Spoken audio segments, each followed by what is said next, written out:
And we place... Then we place these. Place the buttons. And...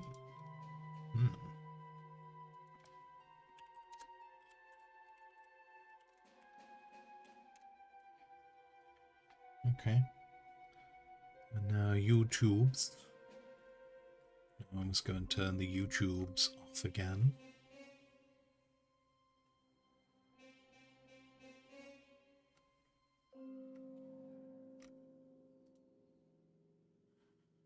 And then we go to this, and this. And then we go to this. And we press this. This. And this is ready. This is off. How weird. I don't know what... I don't know. Nothing seemed to happen except for us talking about pasta. So maybe OBS was made by an Italian and they're getting upset. It seemed to crash about the moment I told... It seemed to crash very close to when I told Max to use the one handful of pasta method.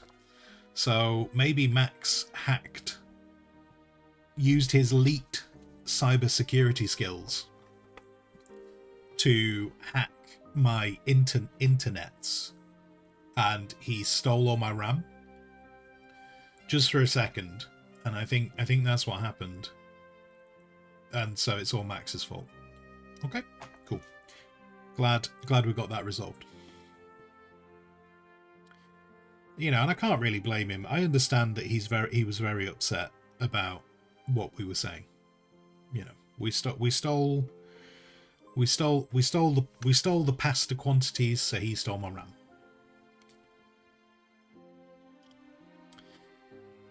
But anyway, right. So where was I up to? I was talking about yes, Max having 500 grams of pasta. And then Lord Ilston said that he just uses the whole pack and puts the leftovers in the fridge. So Lord Ilston is an animal. Absolute animal.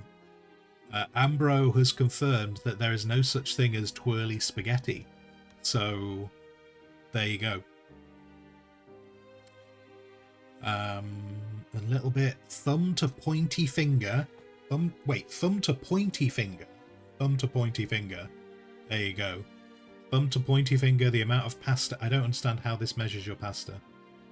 How does this line measure pasta? This makes no... Just use a hand. Just use a handful.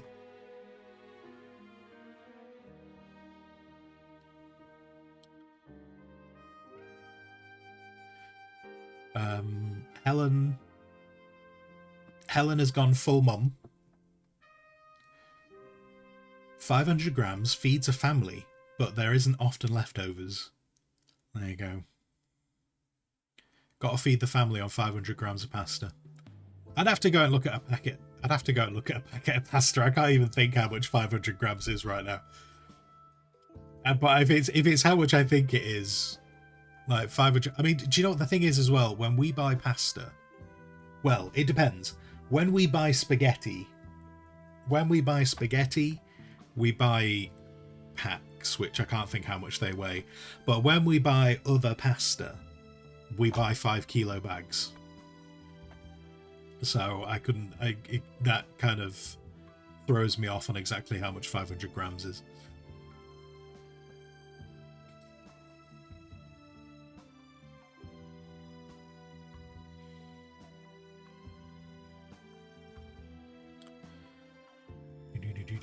Make a circle with the... Yes, okay, yeah, no, I'm following now. There was only half the instructions. You only gave me half the instructions. I was like, this makes no sense. Do you line the pasta out along this line? Have you got to, like, balance all the pasta on this line, and then that's how you know how much pasta? And if it falls off, you're not allowed to use it.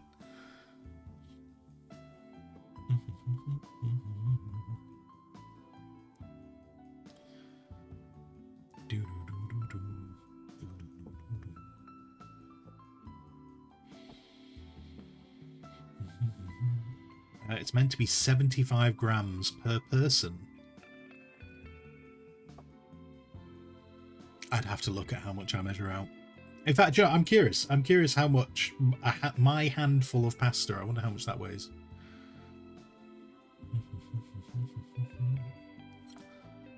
500 grams standard pack. That's what I suspected it was, Helen. I suspected the smaller packs. I suspected the smaller packs were like the 500 gram ones, which, yeah, I would question myself if I was using a whole pack. I have no reason to use a whole pack in one go. 75 grams is for thin people, though. You need double at least. I understand, Max. I understand.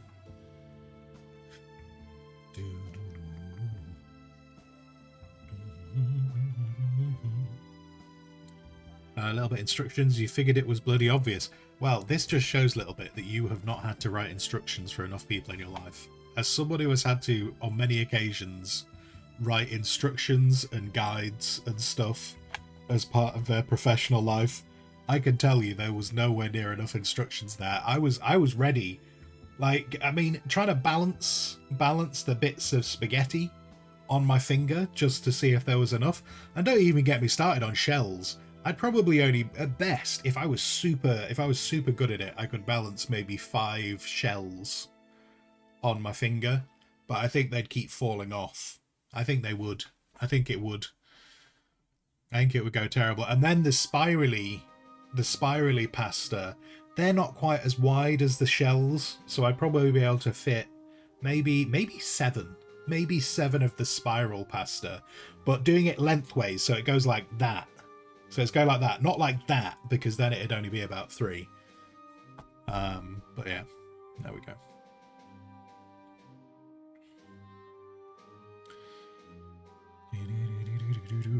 Hello, madam. Good morning. You're just chilling out on the balcony on a yoga mat. You know what? The temperature dropped yesterday here. And it sounds daft. It sounds like I'm saying the temperature dropped as though somehow we're now at like 10 degrees or something. It only dropped by about 3 degrees. But having gotten used to 25, the fact that it's now 22, very aware. And this, just to clarify, this is indoor temperatures. This is not outdoor temperature. Outdoor temperature is currently 12.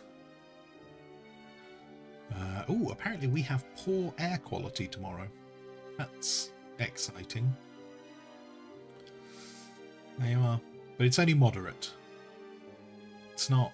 Wait, it's moderate. Why am I getting a warning? Hold on. The whole thing, right. Air quality. Starts at good. That makes sense. Moderate. Poor. Unhealthy. Very unhealthy and hazardous. It's just sent me a warning. And yet it's all as like poor, yet it's all marked as moderate. Don't understand. Anyway. Yeah, today's 12 outside. Indoors 22. We can get rid of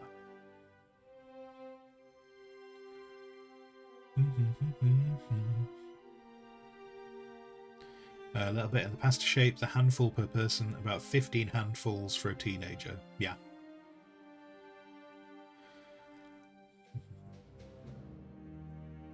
It does feel so much colder. It does, because I think you just get used to whatever the temperature is. If the temperature stays stable for a certain amount of time, you just get used to it, don't you? And so as soon as it changes at all, you just kind of like, oh, feels like it's a lot more. Now, I've got an idea. I'm struggling with this rock. What if I move the rock? If I moved the rock to about there. Yeah, hear me out. If I move the rock to about there,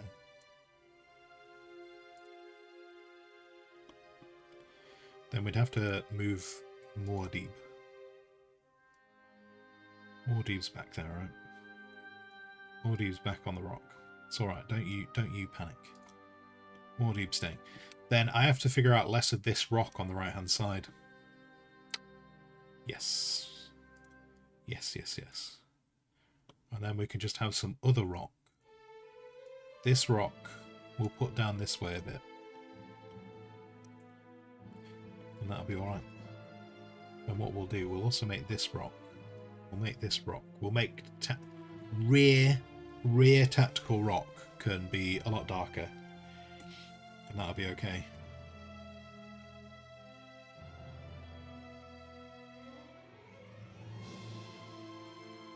It's clearly going to go darker, so let's grab that.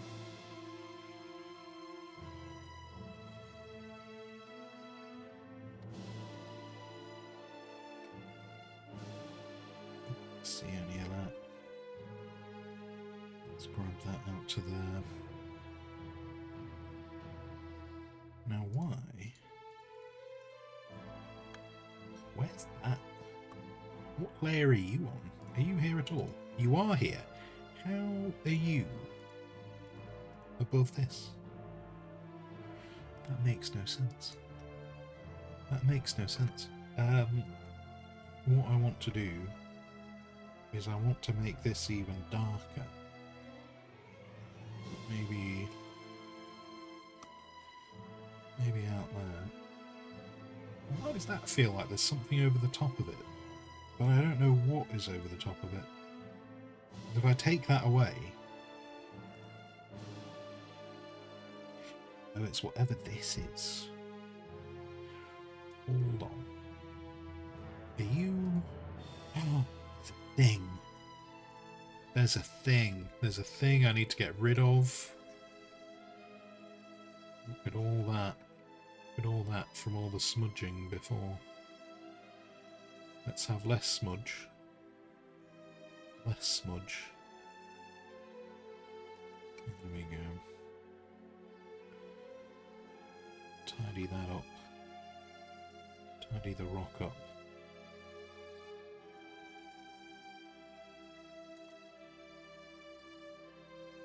Yeah, I think that's all gone now. Okay, so now when I bring back tactical rock,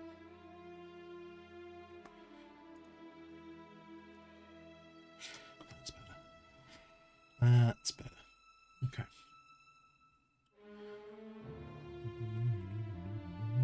Enjoy your lurking, Zambrol.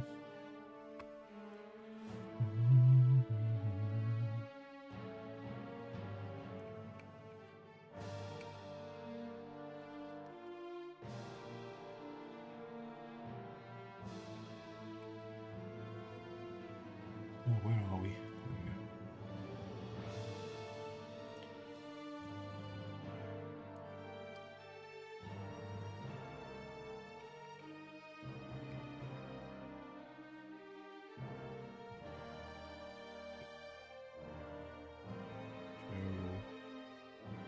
Show a bit of that there. Possibly a little bit of that.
Plan, presuming hand is all good and hand all stays up and is fine. Plan today is to art for as long of today as I stream for. That is the plan for today.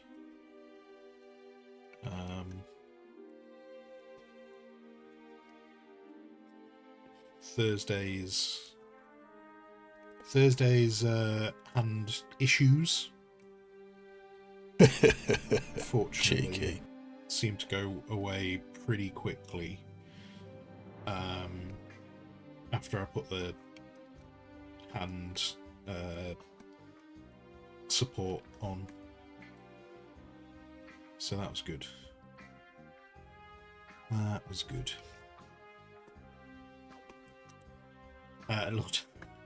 Lord Uston, you don't have to. I mean, thank you for the bits, but we are doing art anyway. But thanks for the positive reinforcement.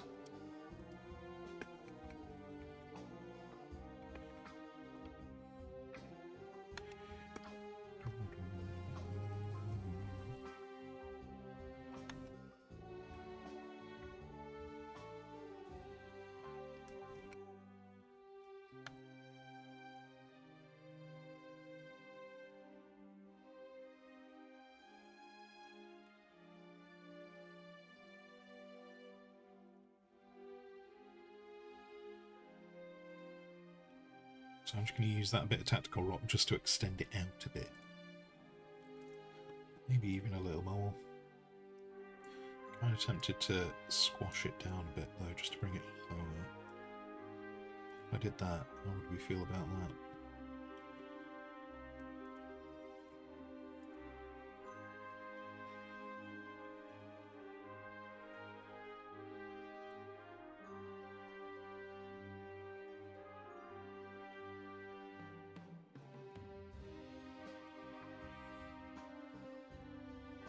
Doo-doo-doo.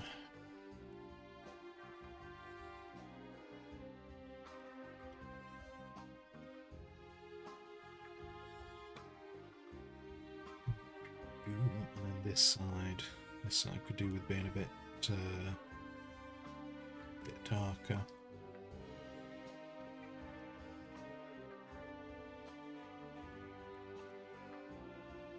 With that bit added in.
Like when they pushed this game back, it was like, oh man, they're pushing it back a month.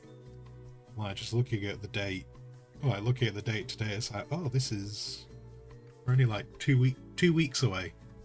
2 weeks away from this game coming out.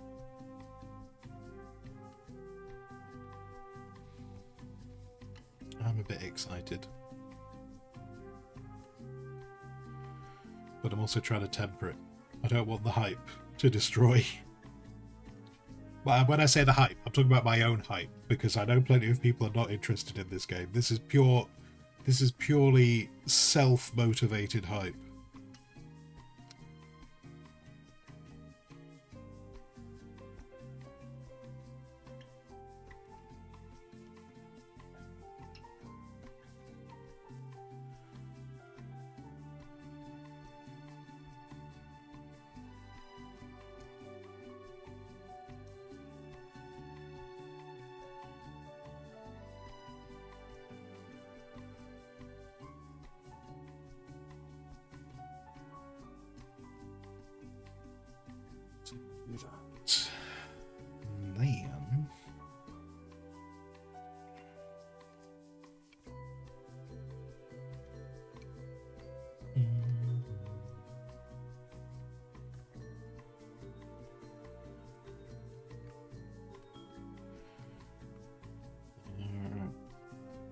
So I think, I mean, that also means kind of like we've got.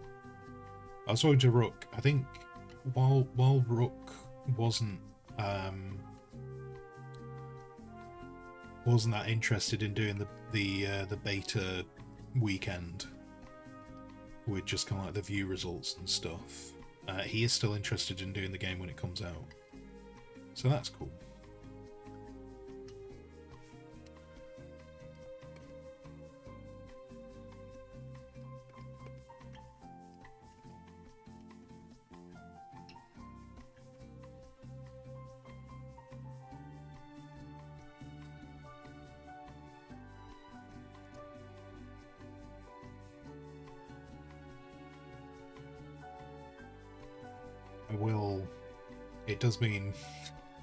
It does mean I think that I'll be running 2 characters. I think I'll end up running a character on a European server and one on an American server. So I think that's going to end up being a thing.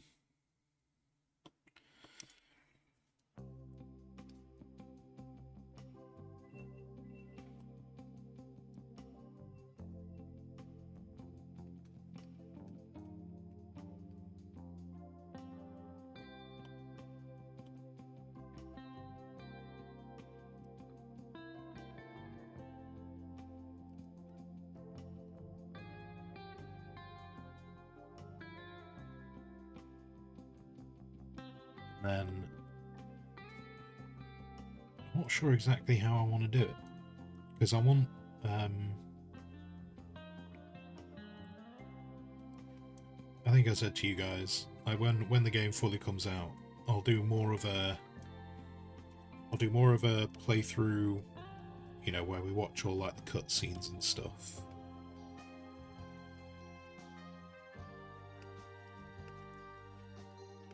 You know, kind of like see what they're doing with the story.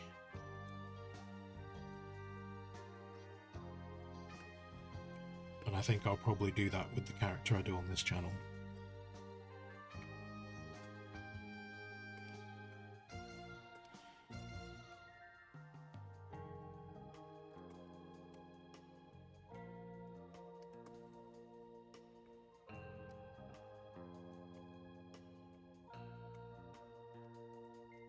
I think the one that I do over on Rook's channel, that one will probably just be more of a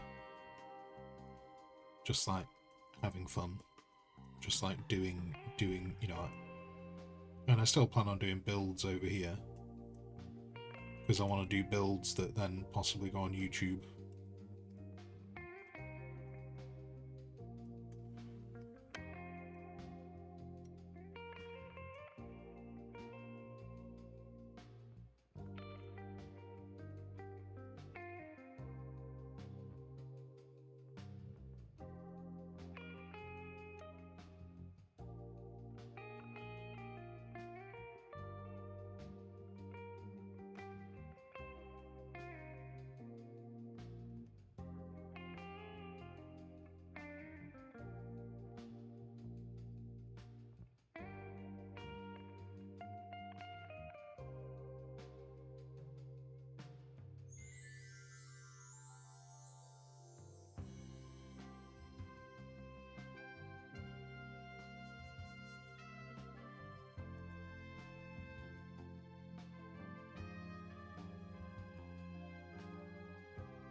One of us, one of us, one of us.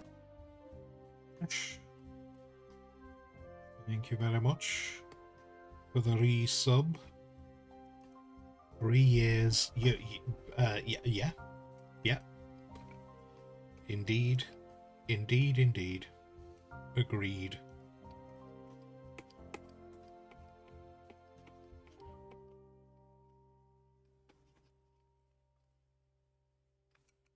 Thank you kindly.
Hello, Dan. How you doing, Dan?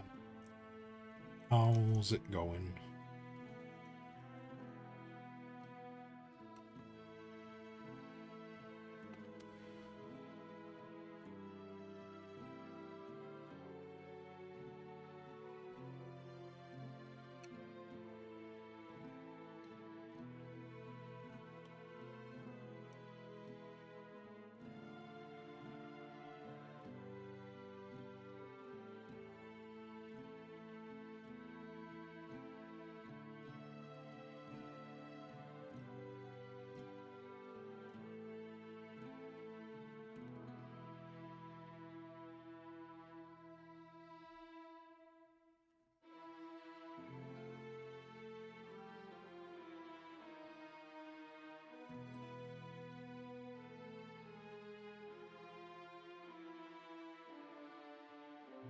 Work's mega busy. Things going well and YouTube's picking up. Excellent. Good to hear.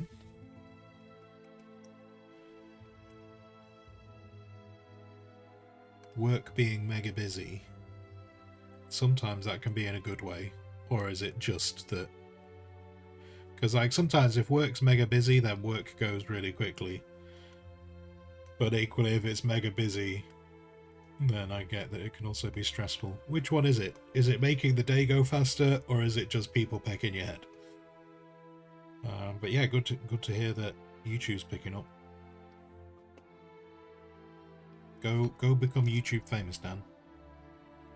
Go do it.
It's better to be told what needs to be done than have to find things. I guess it was just a bad thumbnail on the older YouTube series.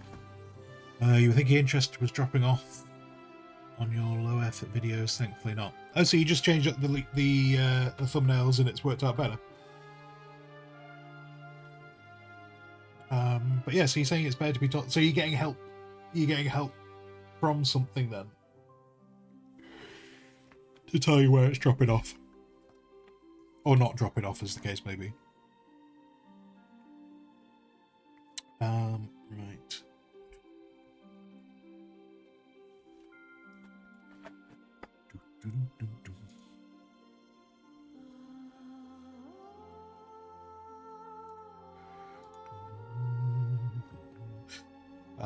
Give me a moment. I just need to be back in a sec. The analytics. Oh, do the analytics go that much into detail that you know it's the thumbnail? Or are you talking about like just like click-through rate and stuff after impressions?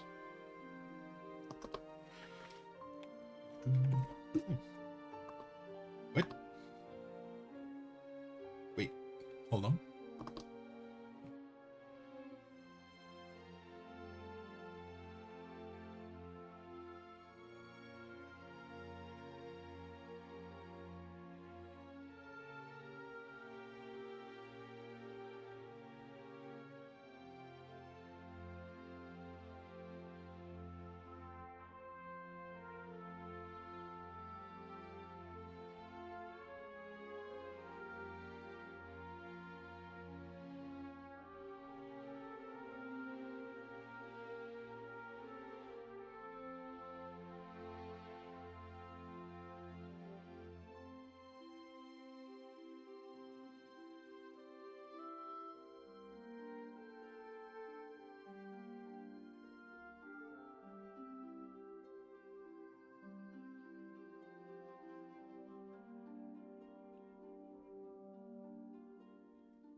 Do do do do do do do do. Sorry about that. Anyway, but yeah, Dan, you were saying just oh, just off the analytics.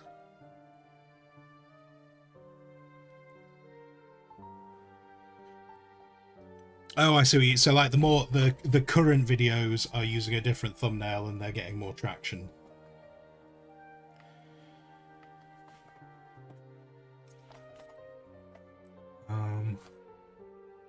Yeah,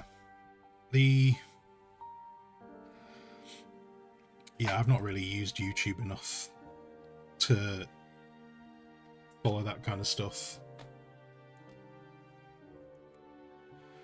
But yeah, if you know the only thing that's really changed is the thumbnail, then fair dues.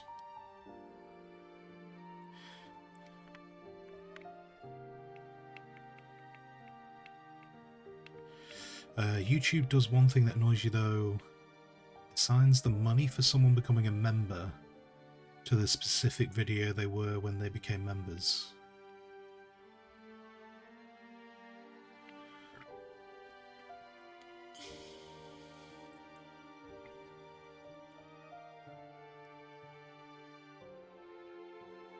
Yeah, I suppose I get that. Kind of... That probably makes more sense. Yeah, like I get why that wouldn't necessarily help you with the type of content you do, because the content you do is very connected. That probably makes more sense when people are doing content that's a bit different. You know, like when you've got, like, say, like a channel that's explaining, I don't know, world things. Like, that probably makes more sense to be kind of going, oh, look, loads of people became members when I talked about this thing. Compared to when I talked about this thing, I'll do more of the first one. But yeah, I suppose when you're doing your stuff, it doesn't matter as much.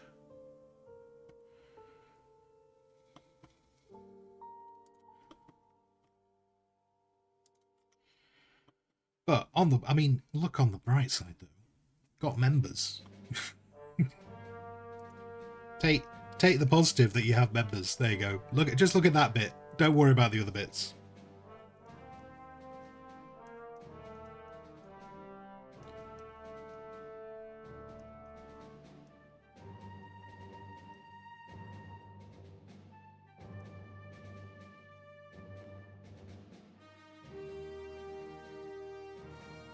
Do do do do do do do. Ba-da ba-da boom boom boom.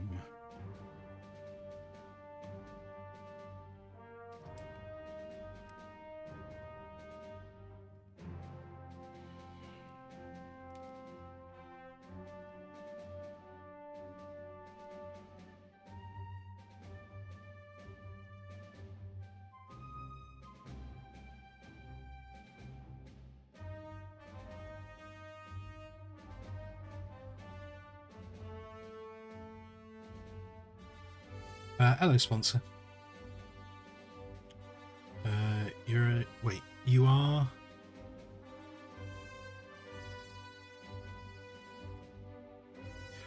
Wait, what?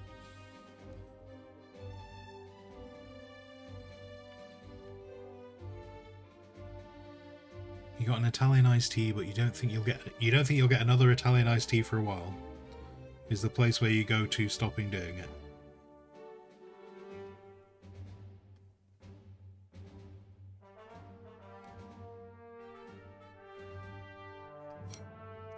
It's done that again. So that's an even darker area.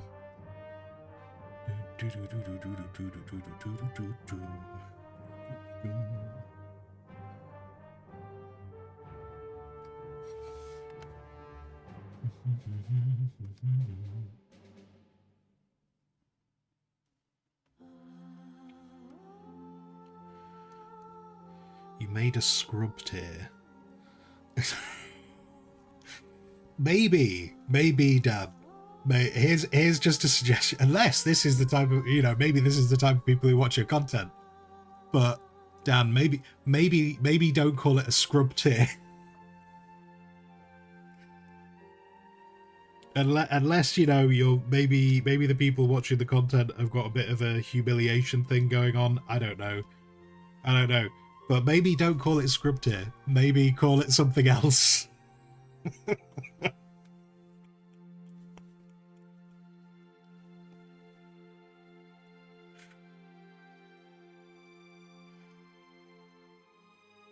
You should read the tier description. Okay, I tell you what, Dan. Let's read the tier descriptions now.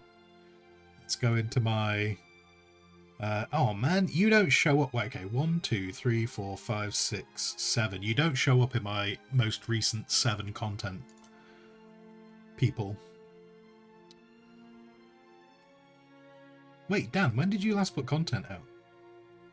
I thought this... Wait, hang on. I thought subscriptions showed, like, the most recent people to put content out. And you streamed yesterday, didn't you? I think. Was it yesterday or the day before? Wait, why are you so far down? Also, why am I still subscribed to that channel? Not yours. What? I've just noticed a channel that was directly above you that I don't want to be subscribed to anymore. Let's get rid of that shit. There we go. I thought I'd already unsubscribed to that channel. Anyway, right.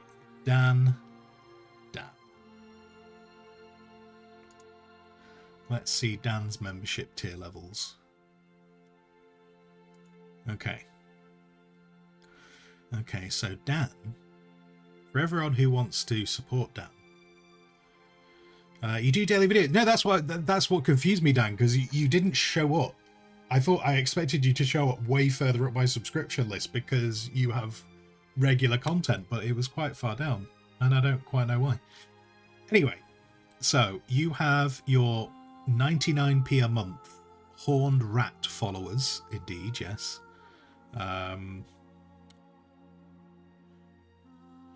Let's see. Okay, well, there's custom emojis.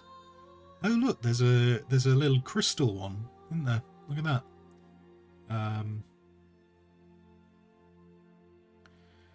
Wait, why have those got? Dude, are they? Do those 3 Skaven emotes intentionally have white backgrounds? Because if you want though, if they don't intentionally have white backgrounds, we can get rid of that pretty easily. Or does it just show up easier in chat with that? But we could still probably fix that if you want to fix it. Probably because I don't watch you. I do watch you. I do watch you. Not all the... I'm not going to lie to you. I don't watch you all the time. But I do watch you. But also, I knew you streamed. I said you streamed yesterday. I know you streamed yesterday. My phone tells me so.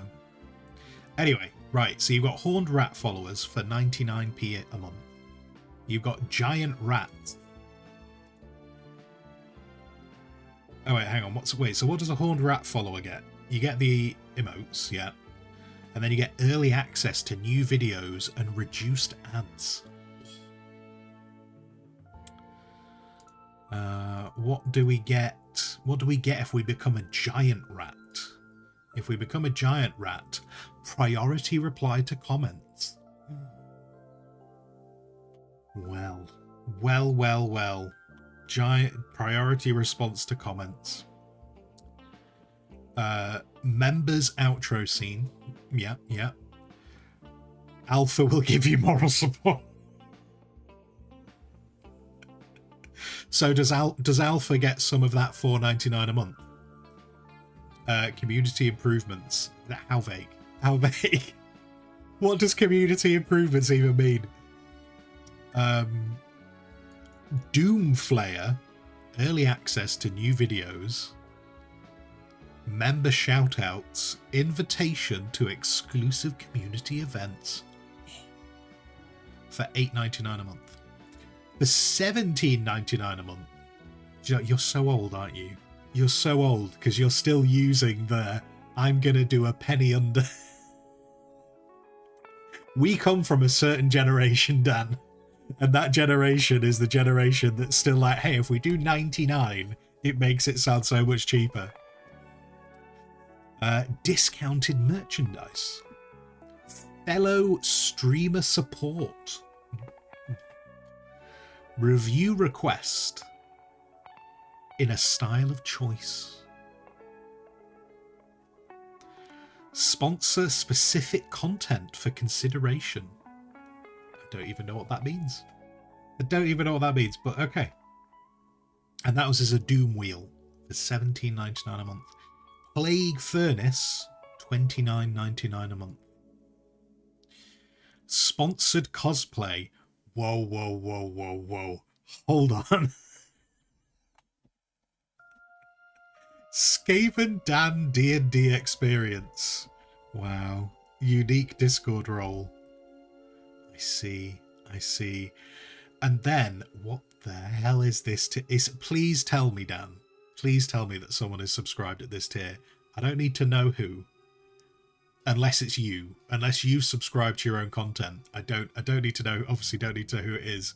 Skaven Dan isn't real.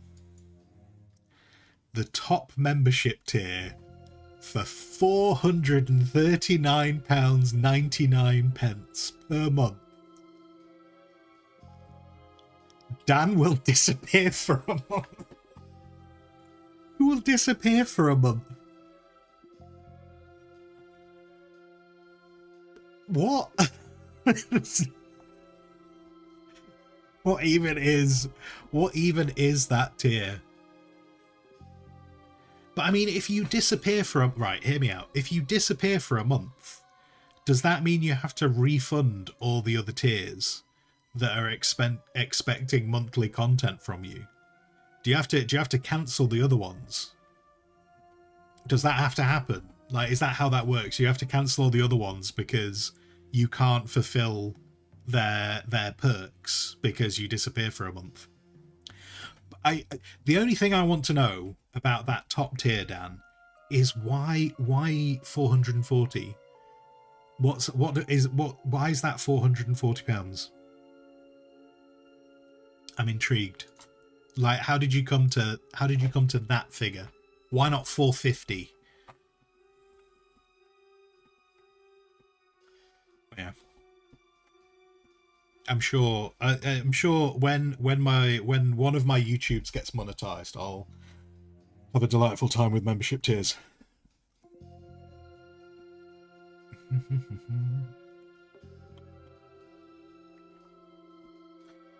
You have to put USD, and it's the highest it would let you put. Oh, I see.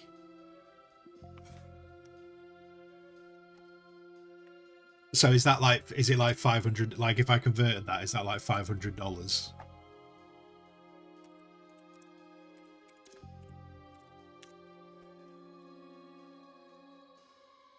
Stop it. Oh no, it's not. Wait, 500 and...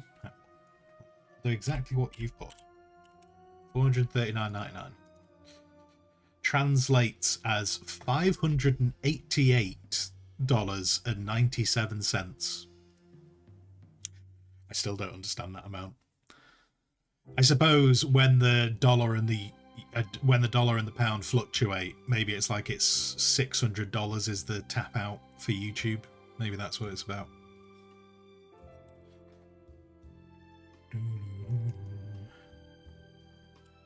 Sponsor, is Dan a YouTuber? Yeah, Dan's a YouTuber. Dan does different games, but here the majority, I think this is fair to say, the majority of your content is Warhammer 3 Total War. But he does do a bunch of other games.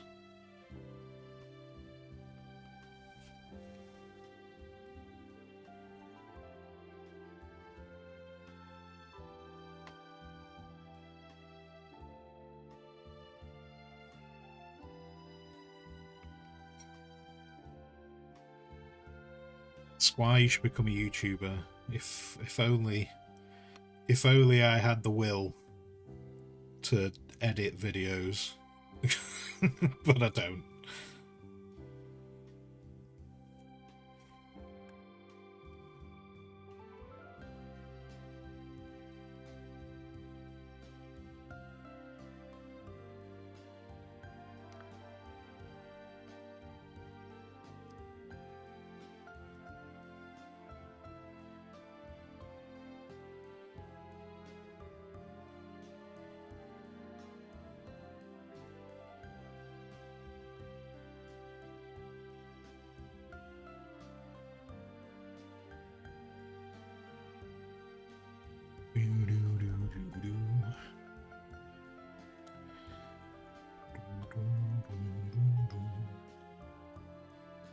And then, seen as though we're here.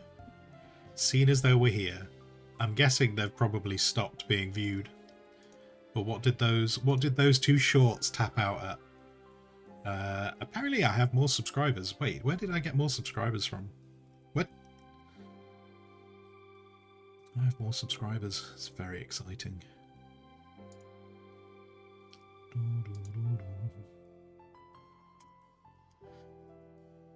Those 2 June Awakening shorts. See, this is it, guys. This is how we're going to get famous. This is how it's going to work out.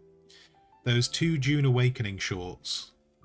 One looks like it's tapped out at about 1,620 views. And the other one is tapped out around 1,324 views.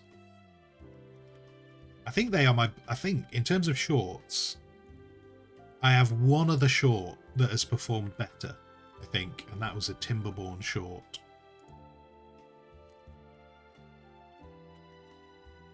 Yeah.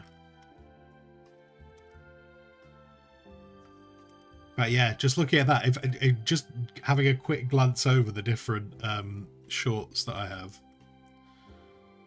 the Timberborn ones were the closest. Oh wait, hang on, no, maybe there was another. What was that one? Oh, that was RimWorld. Yeah, those 2 June Awakening shorts did all right. June away, yes, June, not Dune. Sure, yeah, Lord Elston. Indeed, indeed.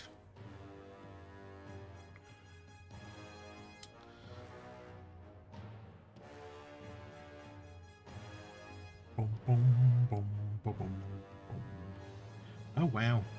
Apparently some people have actually gone and watched my June Awakening videos. The views on those have gone up. Wait, how do I check? How much of those videos did they watch? If I go here, did they watch? Watch time 6.9 hours. Is that total? Or is that average? It must be total. Okay, yeah. So some people watched it, but they didn't watch the whole thing. Shame. Shame. Bong.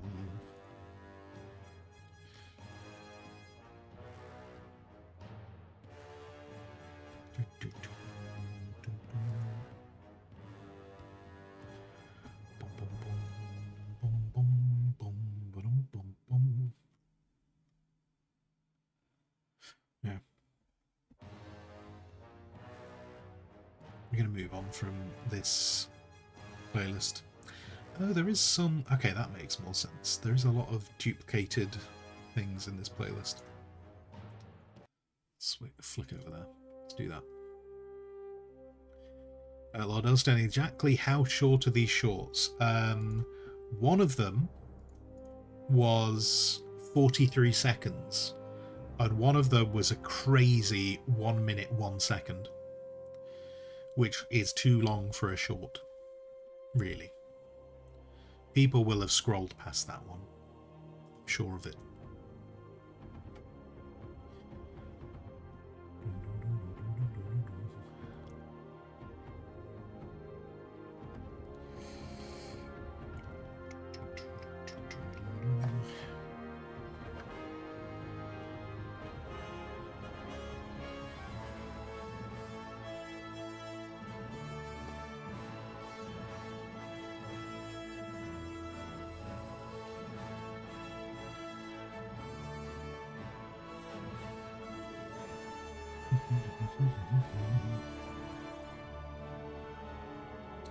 Lord Elston, where are you on the shorts versus skorts debate that's going on at the moment?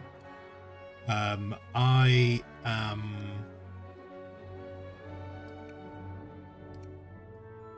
nowhere on that debate. Well, no, that's not true. In terms of where I'm on in that debate, I'm at the stage of learning that it exists. And therefore I have no official position on this conversation right now, because I would have to Google what is a skort Though I would guess, if I had to guess, I presume a skort is like those skirts that have shorts underneath. I think I've seen an Instagram person who's had like it looks like shorts and then it's got like half a skirt on it. Is that a skort? Is that what is? Welcome to Old Man live streaming. I don't know what the skort is. I don't know.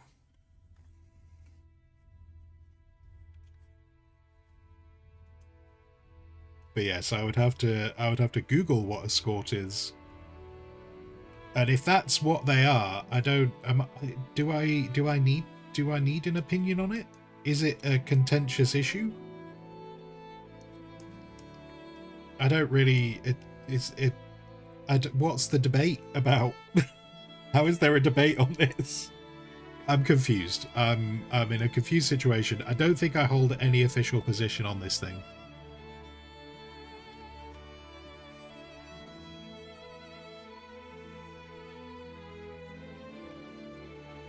I'll tell you what.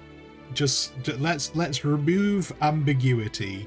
I'm gonna type it into Google. This might go horribly wrong, and if it does, I blame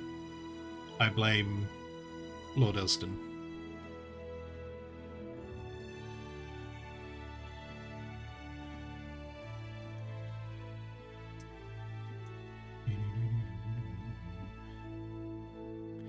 Sado, why do you want me to press the W key? And why should I have a W key? You only have the key to your house and for your car. What? Okay.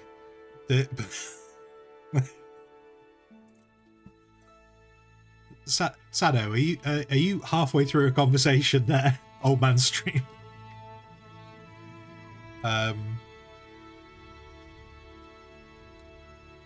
Okay, right. I believe a skort is what I think it is, which is it's a pair of shorts with like part of a skirt attached over the top. I believe that is what skorts are. Based on an image search.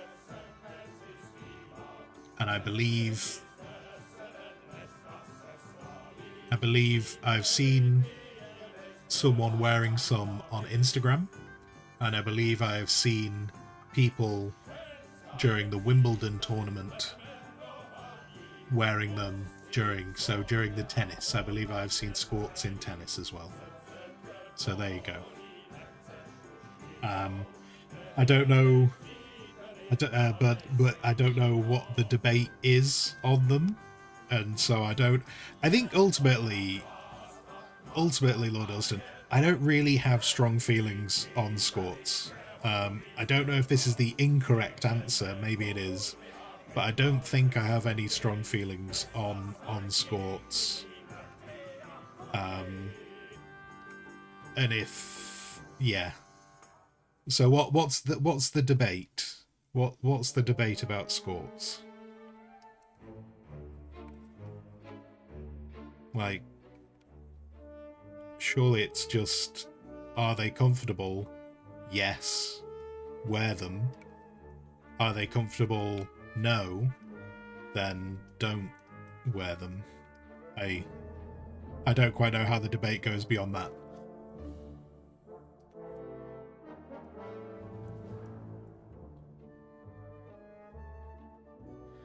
The Camogie players are refusing to wear skworts. Lady E is on the side of the rebels, but she is state that some of them are just shite players and it wouldn't matter what they're wearing.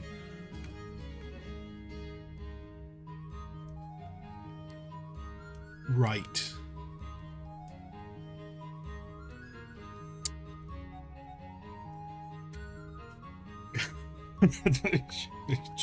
Sure.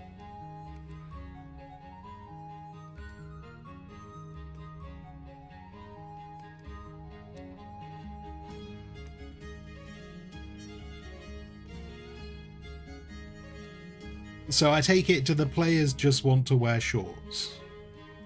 But are the rules implying that they need to wear skirts? I think knowing, you know, even this small additional piece of information, I don't think I hold a strong position either way. I think I stick back to my original statement of just wear what's comfortable. And I don't believe I would be amazed if there is any noticeable performance difference in wearing either. So just wear whichever one's comfortable. There you go.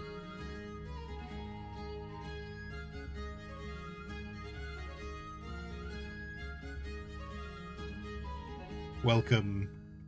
I hope you enjoyed my TED Talk.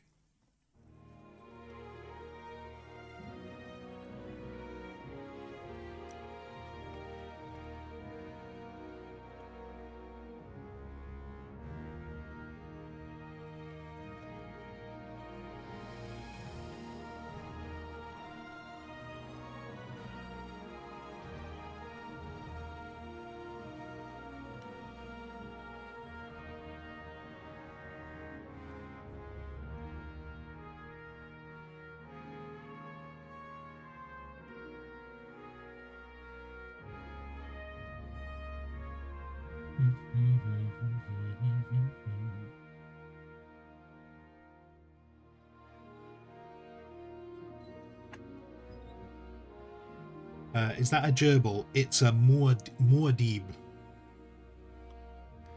Or is it a space gerbil? It's essentially a space gerbil, yeah.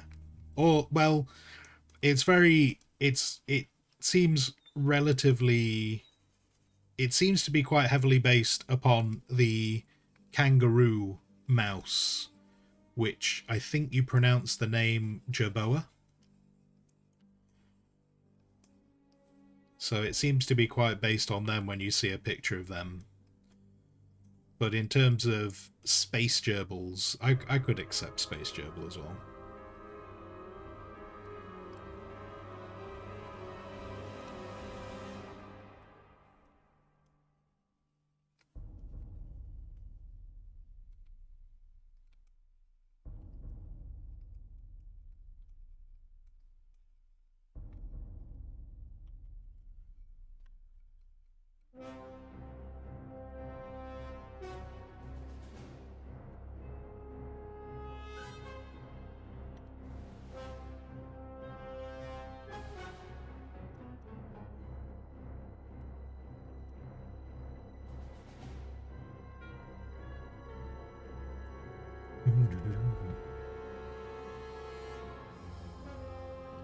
Does anything else actually matter than it's cute?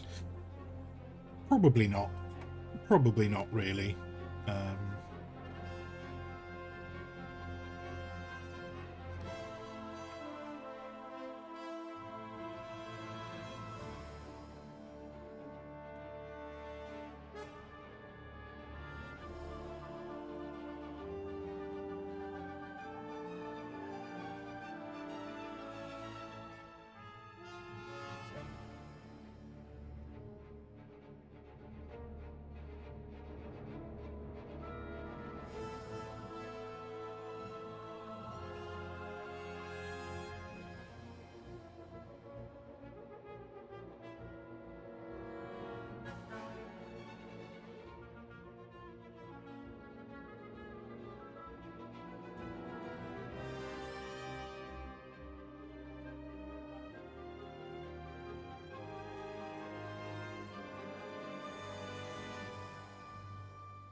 Move the wheel too much, I think.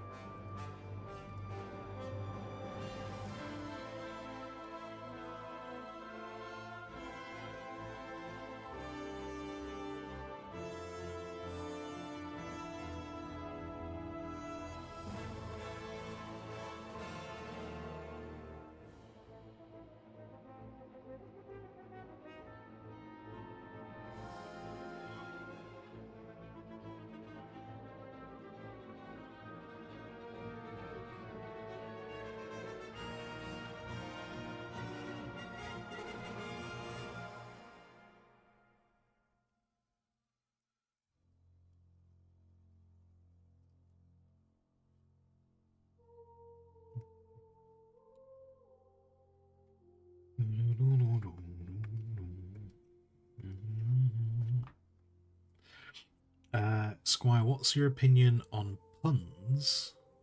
Do you like them, or are they more like a punishment in chat? Depends how good the pun is. Like, if it's a good pun, like if it's a good joke, then yeah, puns are great. If it's a bad joke, not so much. But then you have the problem of puns are very subjective.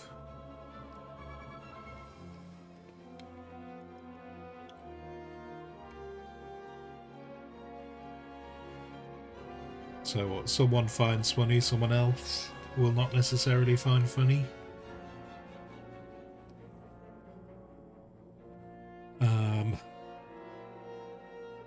But yeah, in terms of them being a punishment,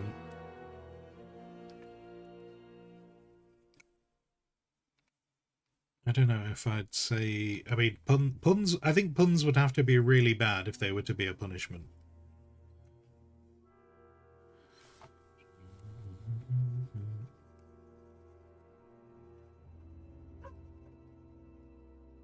And if you're trying to do a really bad pun, that's not really in the spirit of a pun.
But there are groups who tell puns that are painfully bad. Do you mean like dad jokes?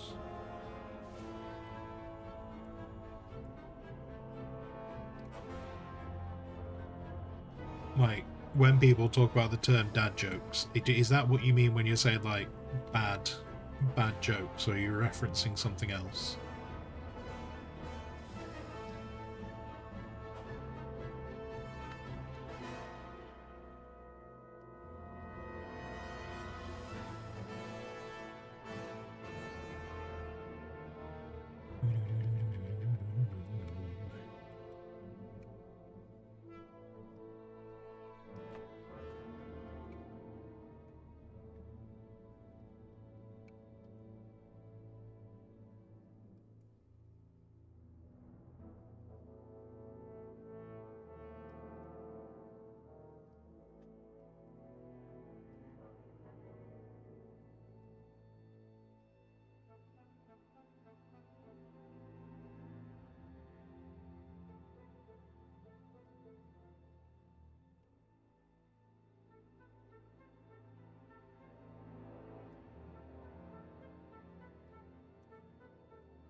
joke that makes you go, ooh.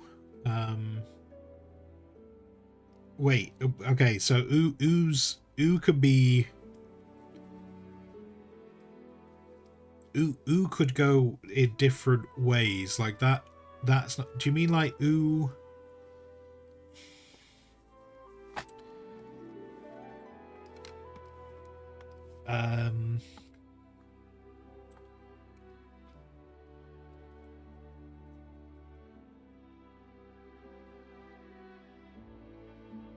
Like, because when you're saying grandpa jokes, are we talking about jokes?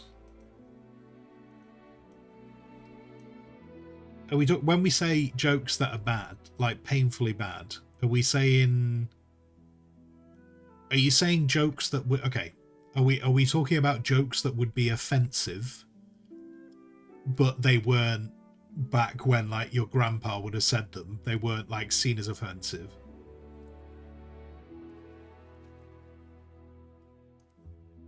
No. Okay. Just as long as we've avoided that minefield.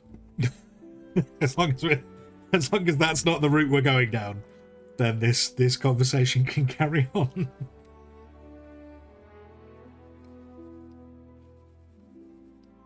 I think you mean, I think you're talking about like dad jokes where they're just kind of, they kind of make you laugh.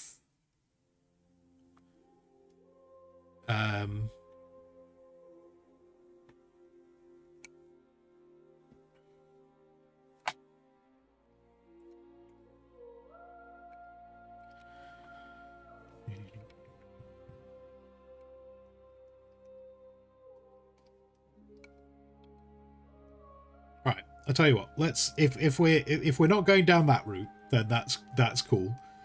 That's cool. We're not going down that route. I suppose possibly, like, do you have one of these jokes you want to tell?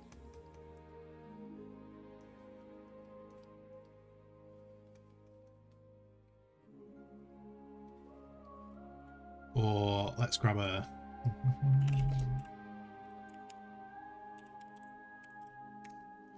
Because when Barely used to stream, he used to have a bot that you could just ask for dad jokes, which was quite funny.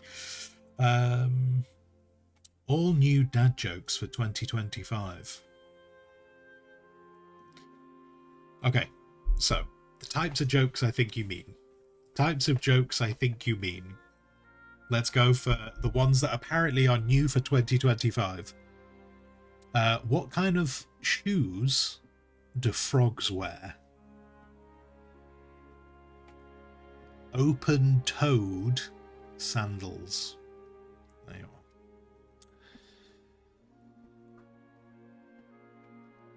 are. I just built an ATM that only gives out coins. I don't know why no one's thought about it before. It just makes sense. These are Lord Elston jokes. These are Lord Elston. This is the kind of joke I expect from Lord Elston. Did I ever tell you about the time I went mushroom foraging? It's a story with a moral at the end.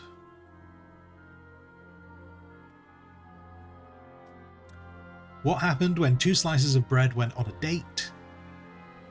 It was loaf at first sight.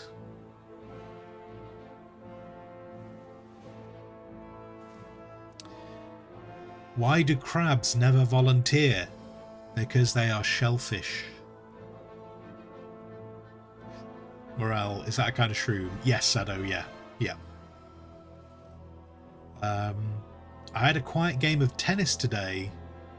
There was no racket.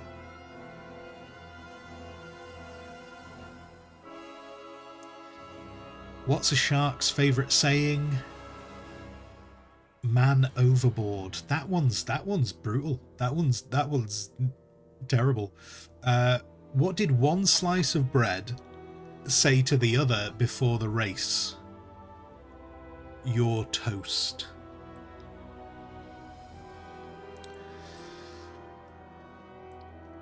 I poured some water over a duck's back yesterday. I don't think he cared. Anyway, so there you go. So there's some examples of dad jokes. I presume that is the type of joke you are referencing.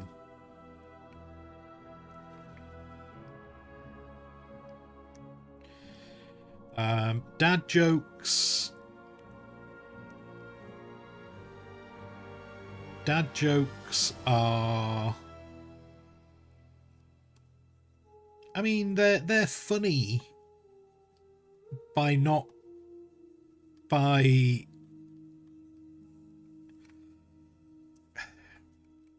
like, saying they're funny because they're not funny is not really accurate, is it? Because then they just wouldn't be funny. I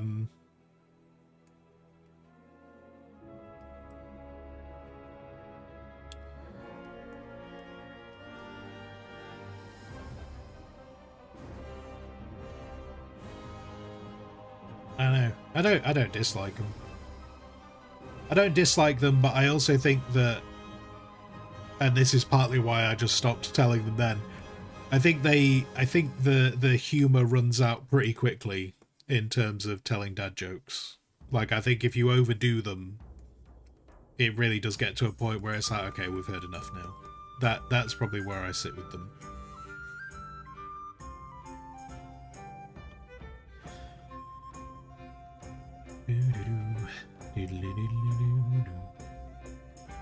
Sado, why did the hedgehog want to cross the road? To show he has guts. That's grim. That's grim.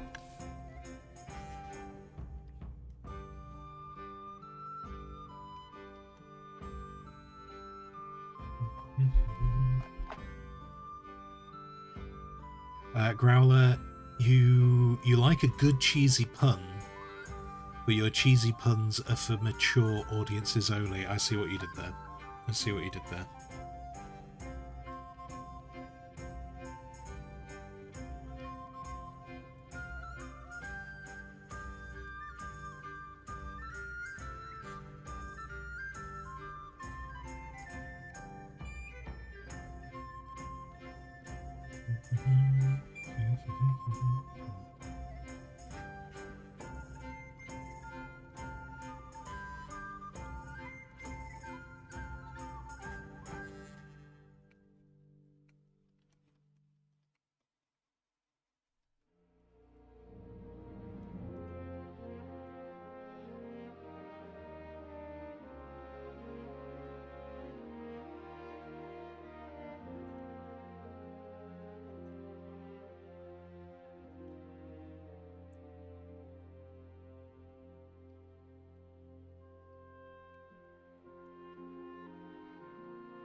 You've got your hangover cure.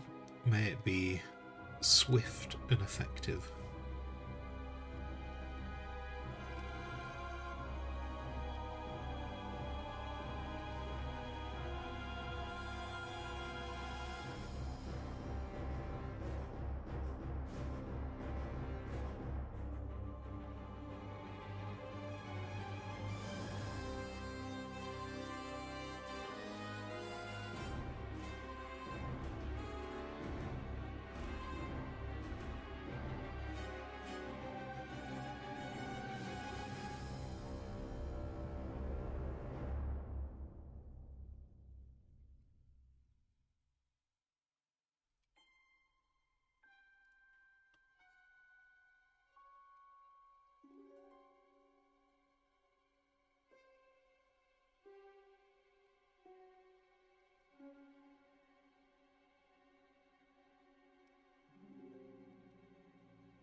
liking this detail.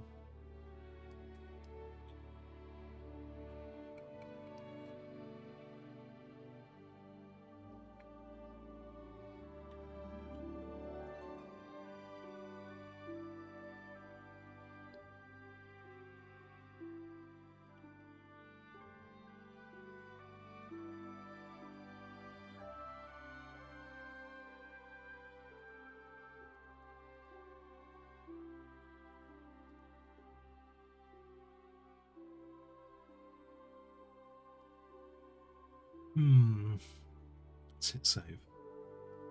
It's on a different layer anyway, so it doesn't matter.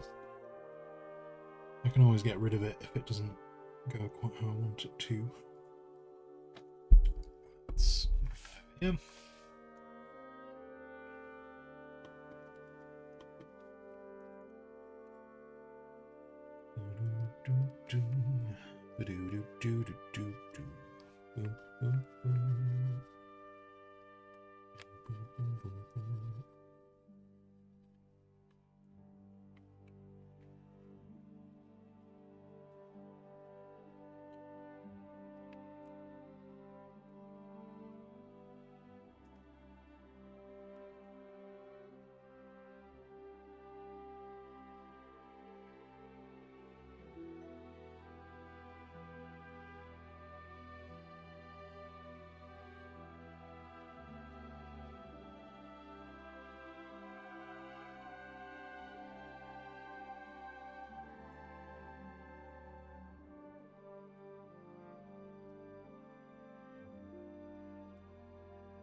Turkish soda that tastes like Red Bull. As in, is it just like a Turkish soda that's just got a bunch of caffeine in it?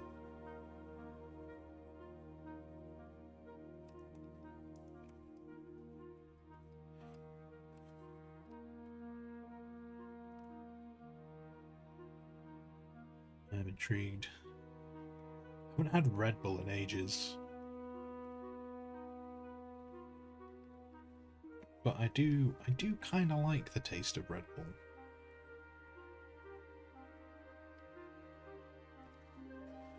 But definitely not something I'd want all the time.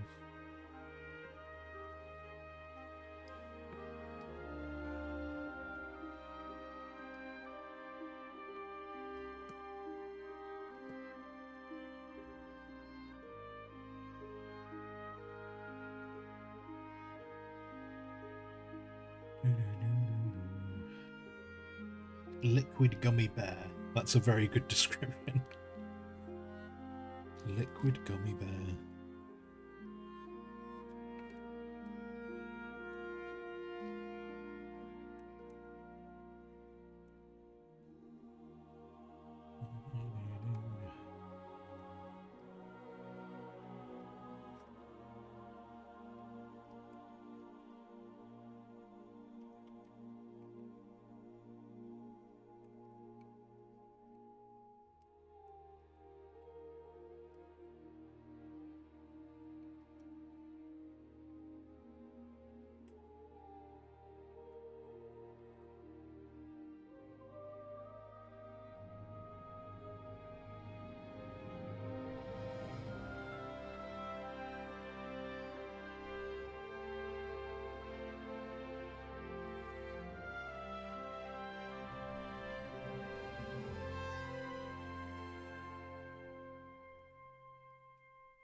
It contains a multi-fruit aroma, but it really just tastes like an energy drink. I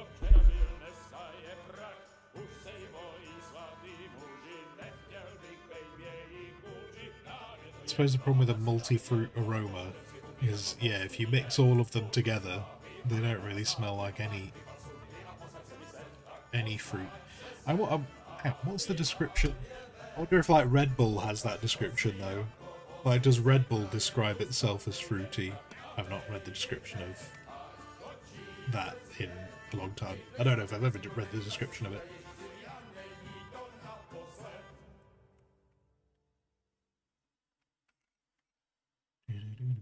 Sugar and sugar. Maybe.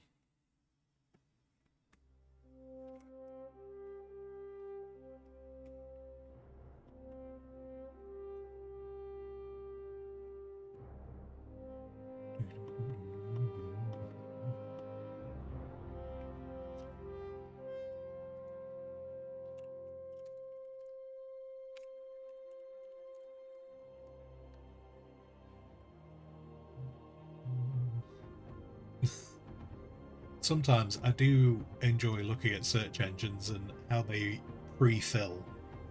Like, based on how they pre-fill, you can obviously you can make judgments on what people really care about.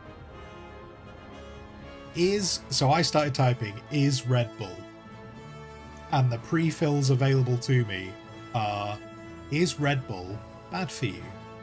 Is Red Bull halal? Is Red Bull haram?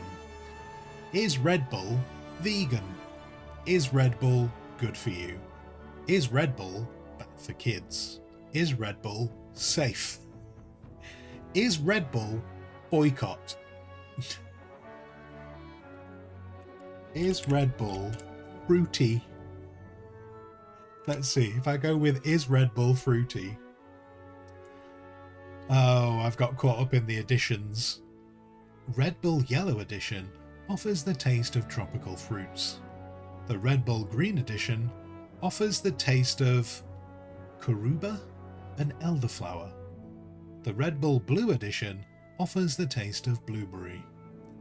The Red Bull Coconut Edition, surprise surprise, offers the taste of coconut and fruity blueberry. But what about like Red Bull Original? Wait, hang on. What is the flavour of the original Red Bull?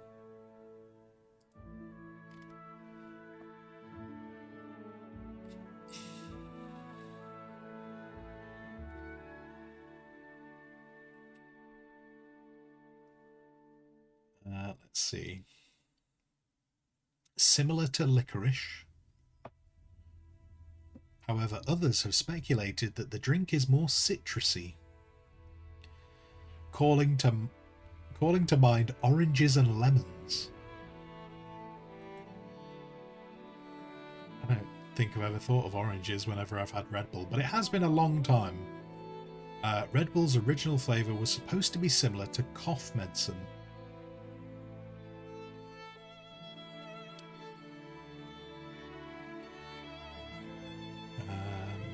Tastes like fake cherry. Essentially, I don't think anyone can agree on this paragraph. This person has given so many different comments. I don't think they know where to go with it. I mean, to be fair, this might have been written by an AI.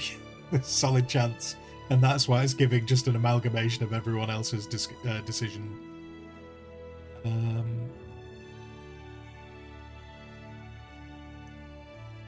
The justification is that, like cough syrup, Red Bull had a medicinal flavour and a strong, potent fruit taste that masked all the caffeine in the drink.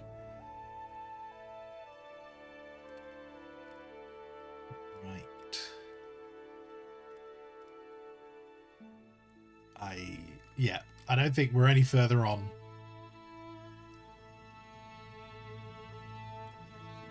I don't think I'm any further on with what... Okay, that was that. Why are you taking me back to the same article? Okay, it's a weird website. I was pressing the back button and it just kept on taking me back to the beginning of the article. What else have we got? What else have we got? What does Red Bull say? Red Bull. Do you tell me what the original Red Bull tastes like? Do you give me a description? Oh my god, their website's just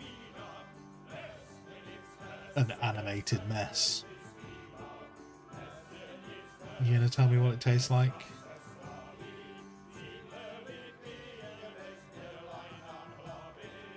No. Or did you know one of the main ingredients in Red Bull is water? That's fun, isn't it? I didn't realise Red Bull was so old. Red Bull was created in 1987. Holy moly. I did not appreciate it was that old.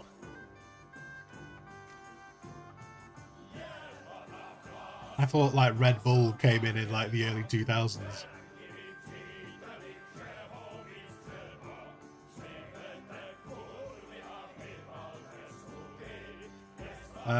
Right. This is not helping me. You are not helping me. What? Right. What is the flavour of original? What is the flavour of original Red Bull?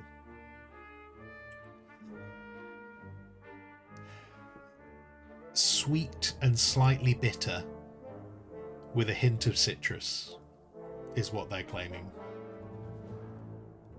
Well, not even Red Bull are claiming that. Just yeah.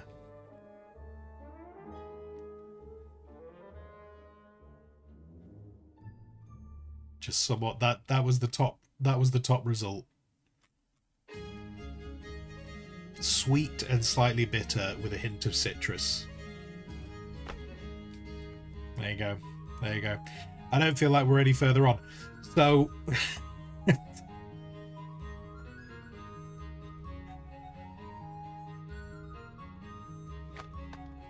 Red Bull tastes like guarana? What that is?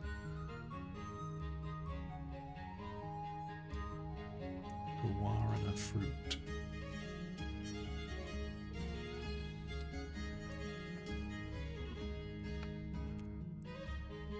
What's guarana? Guarana?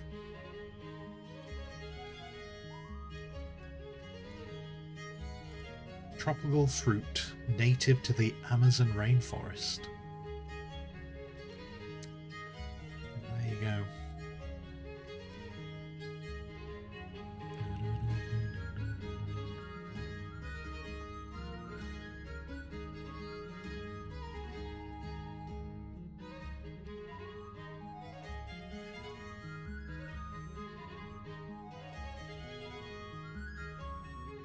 as a dietary supplement or herb. The seed is an effective stimulant. It contains twice the concentration of caffeine that compared to coffee. The additive has gained notoriety for being used in energy drinks.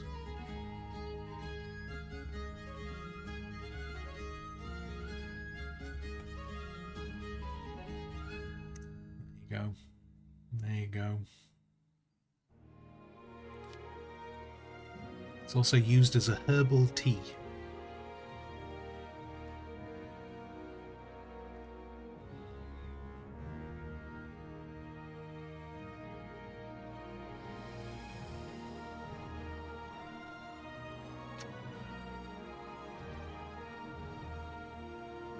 Learn about something new every day. And it's recognized as safe. Wait, sorry, generally recognized as safe in the USA.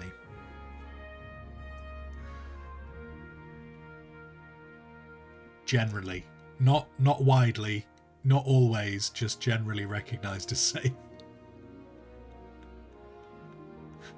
I wonder how many things are labelled as that, just generally. Surely everything must be labelled.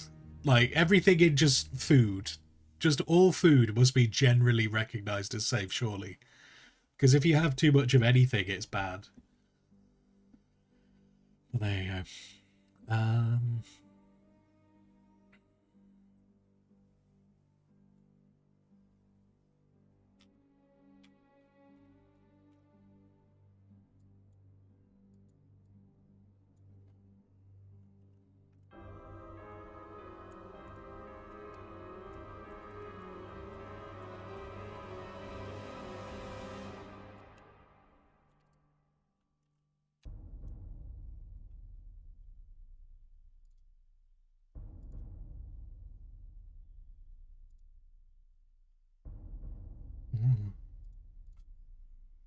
Okay.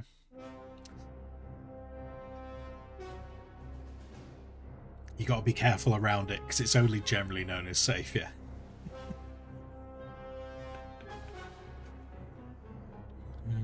Guano is, yeah, bat poop is, I don't think, they're definitely separate. They're definitely separate, Lord Helston.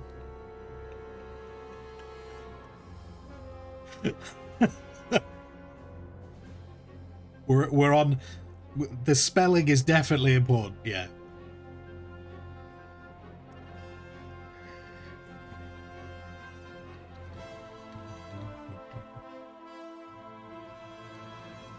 And Sado, yeah, what you said before, it became famous in the late 2000s. Yeah, it must have become famous in the late 2000s. I just, going back to the, I'm trying to think of, like, going back to the 80s.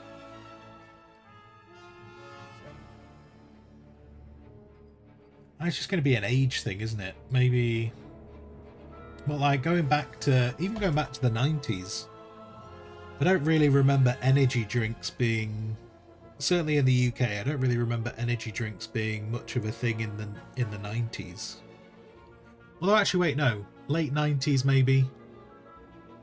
When did people start drinking Red Bull?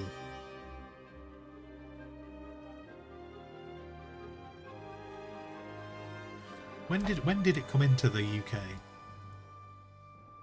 When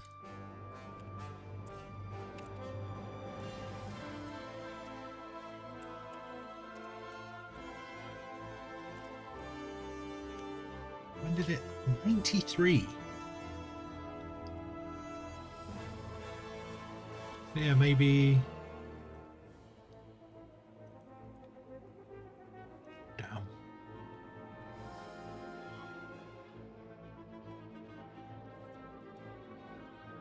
Well, do you know what? Maybe the thing is I kind of only really remember it with alcohol.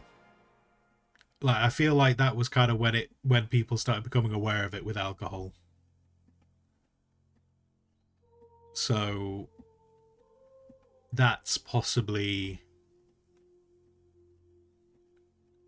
like, I don't really remember people drinking energy drinks on their own, but I remember people would have the, like, you'd have Red Bull and Red Bull and Jaeger. Because the 90s I associate with Alka-Pops. Not really with energy drinks. But I feel like when Alka-Pops started going out of fashion, people started drinking like energy drinks. But I feel like it came after. So maybe that's just why I don't think. Maybe that's why I'm not as. That's what I'm associating them with. With as I got older and people started drinking alcohol. Maybe that's why I don't really think of them before then. Maybe they were there, and apparently they were there in '93 anyway. But that's like way before I would have been in bars and pubs.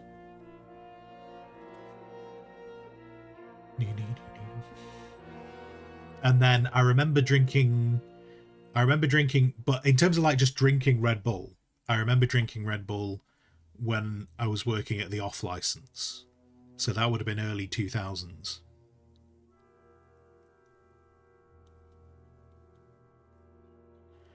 I'm trying to remember what year I started at the off license. The off license. I started at the off license right before I turned 18. So it was probably 2001.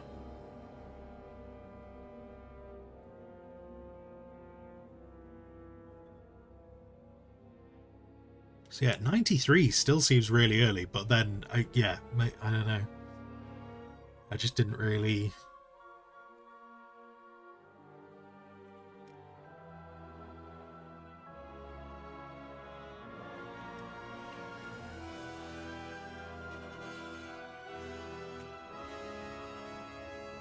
Unless there was something else that I just didn't associate as an energy drink that people were drinking. I just don't remember people drinking Red Bull pre-2000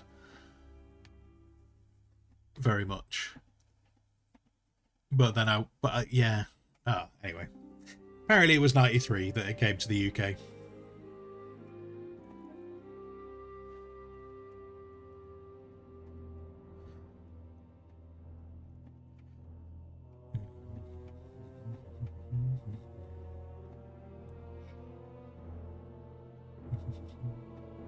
When did Red Bull start sponsoring sports? Yeah, that probably was a turning point, wasn't it?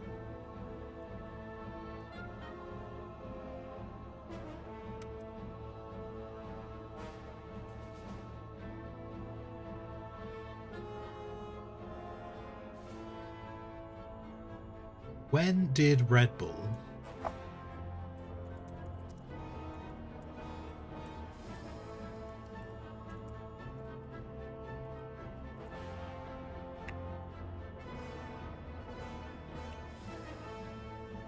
'89, so even earlier. This is just... There we go.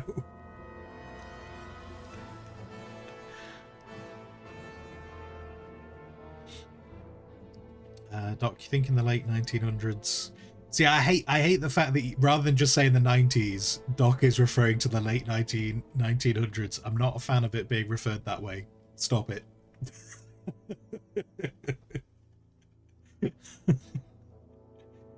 I saw more things like Surge and such in the States.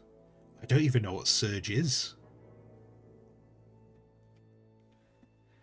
You totally didn't do that. No, I see, Doc. I know that precisely that you did that on purpose, and that's why I'm telling you to stop it, because it hurts too much. It hurts. It makes my back hurt when you start referring to the 1900s.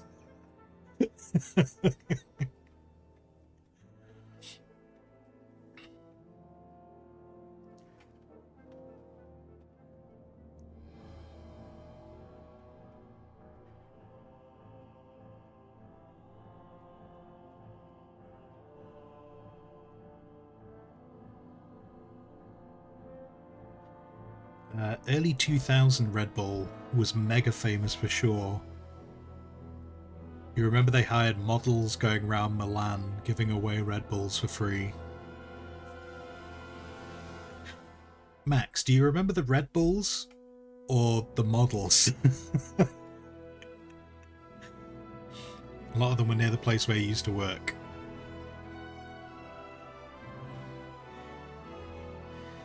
So the guys that used to drink cough medicine transitioned straight to Red Bull. Yes, sure. Lord Elston, exactly, yeah.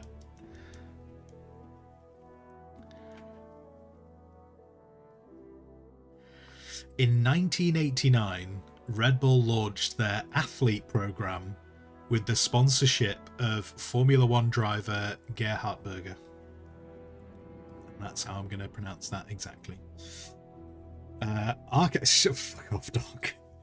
Archaeologists say in the very late 1900s, you would see small music gatherings, I believe they called them concerts, with the Red Bull icon in some of their sponsorship.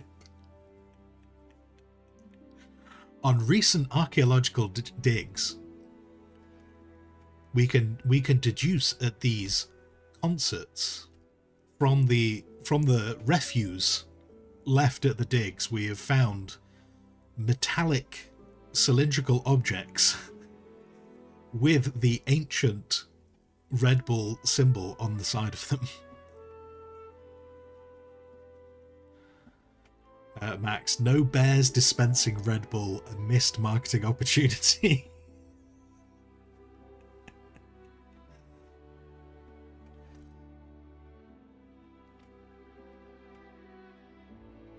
Manny, you're so not ready for working out. I'm sure you will be. You'll just walk in the door and just your brain will click and you'll just be like, I'm here, I'm ready, where's the Red Bull? And it'll all be fine.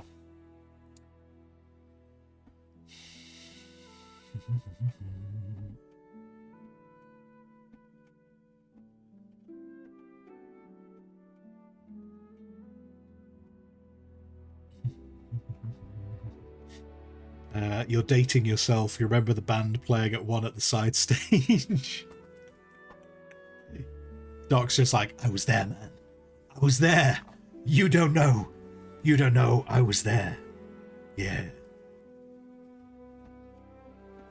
Lord Elston, you don't recall seeing any Red Bull at the discos. Well, I mean, it might have been around. According to this, it was around.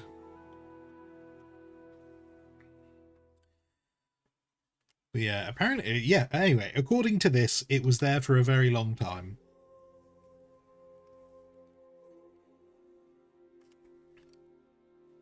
I mean, in 93, I would have been, well, at the back end of 93, I would have been 10. I don't recall. So I would have been, I would have been in primary school. And there was no Red Bull at the primary school.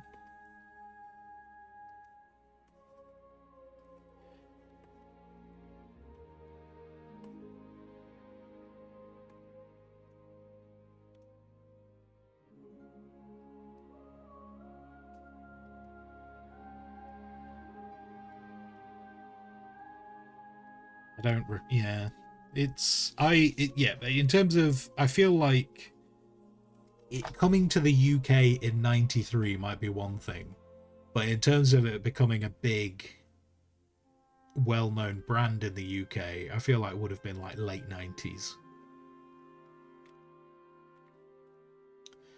And then I only really associate it like when I got to college, so that would have been just at like just after 2000, you know, the turn of 2000.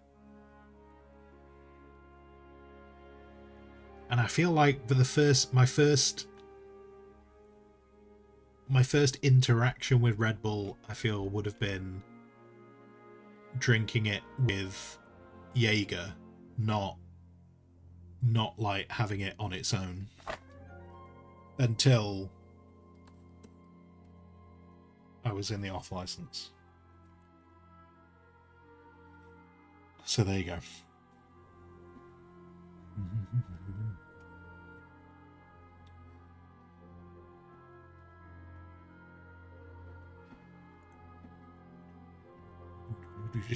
Mana.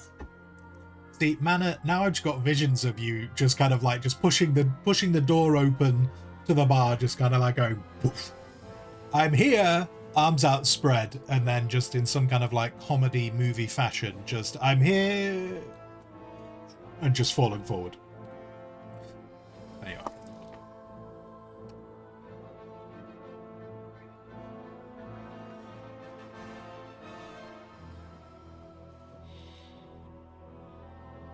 In the final years of the okay, right. Should we get rid of this? Should we get rid of this music here? Look, this is obviously what Doc wants.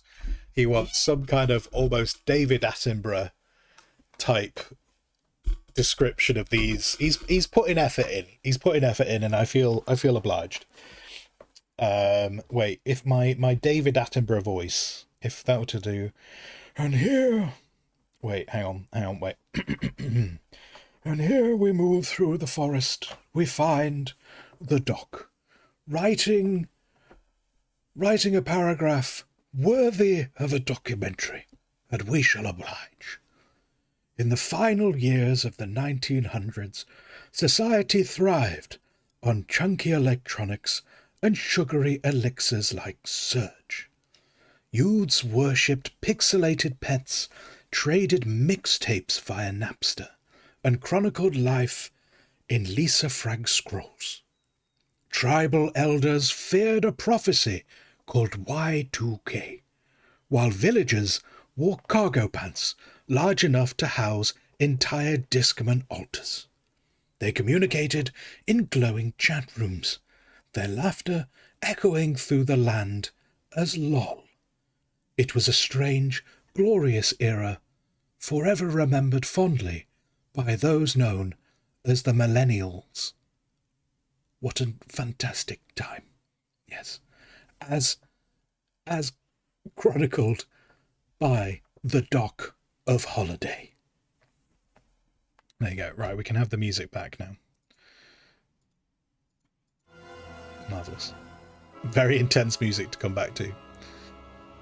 MSN Messenger was peak internet. No. MSN Messenger was... Yahoo Chat was peak internet. Yahoo Chat was such an amazing place. Yahoo Chat was such a place of innocence. MSN Messenger was...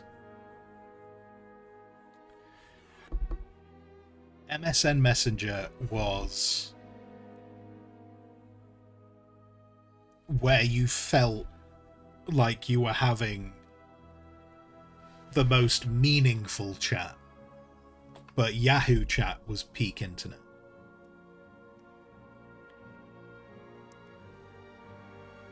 I feel.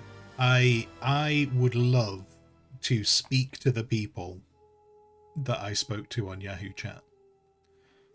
I remember there was a person who I could neither confirm nor deny whether they were a lady or rather a girl at that time, because I was a young boy. But I remember I used to talk to a girl that was apparently over in America. Nowadays I could neither tell you whether they were a girl or in America. Who knows? But at the time we used to talk about all kinds of things. Nothing naughty for anyone who's going down that route. I already feel like people are typing it. Nothing naughty. We just used to talk about our lives, and it was the greatest thing ever. I'd love to know who that person was nowadays. They might even be here. There's a solid chance they could even be here. Who knows? But we used to just talk about our lives and the world on Yahoo Chat. Whereas MSN Messenger, I feel like MSN Messenger was... like, Yahoo Chat was where you would talk to people you'd never met. MSN Messenger was obviously where you spoke to people you knew in your real life. So they were different. They would definitely had their spaces. But there you go. And Doc has lovingly clipped the 1900s final years, indeed. And then IRC, Merc Chat, because MIRC, that was...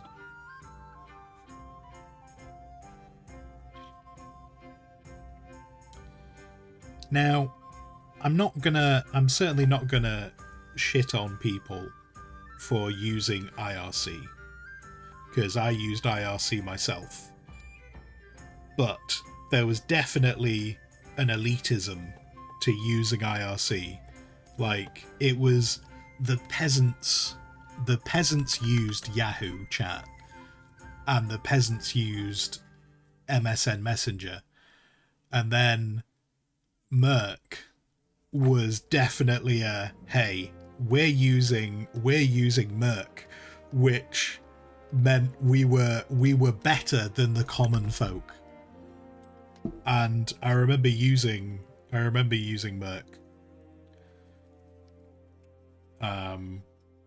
And you were meant, you know, using that was kind of, I wonder how many people used Merc and then progressed to Reddit. I didn't end up going to Reddit. I kind of came away from the internet for a time, and so never really progressed to Reddit. But I wonder how many people who were Merc users ended up on Reddit.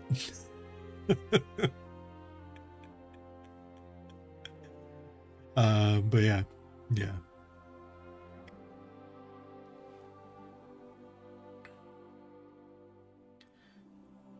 Sado, I was there, Gandalf, when the gamers gathered on IRC to talk about some company using internet to broadcast live event instead of the TV.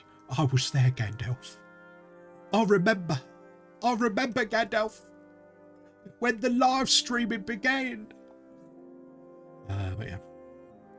Max, Merc was so dodgy. You met so many weird people there. Yeah. Merc was definitely a place to meet people. I think one of the things that kind of probably made Merc feel very elitist as well was having to know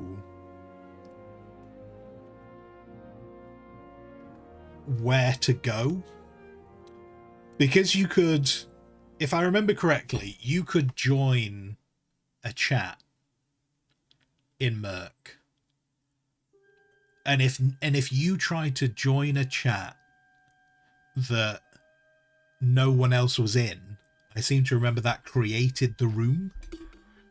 If I remember correctly, that created the room by you joining. If no one was there, it just created a channel. So there was a solid chance you could join channels and just no one would be there because no one had decided to join a channel named whatever you tried to join, if I remember correctly. You'd have to have bots, yeah, to keep the room open. You'd have to have bots, yeah.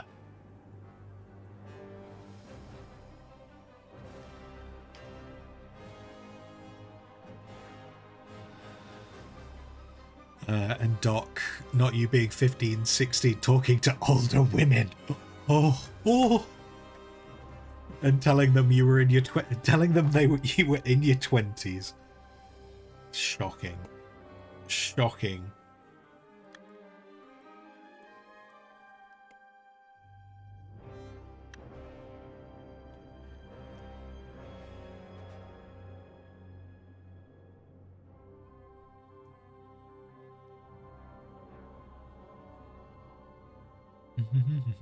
A little bit. Also known as IRC, Merc was just a yeah. Merc. I say Merc because I remember that being the program that I used. But yeah, IRC. The same way that people stream and people will talk about either using OBS or Stream Elements or whatever the other one's called. What's the other? Streamlabs. Yeah. Merc was just like the Streamlabs or the Stream Elements of OBS. Yeah.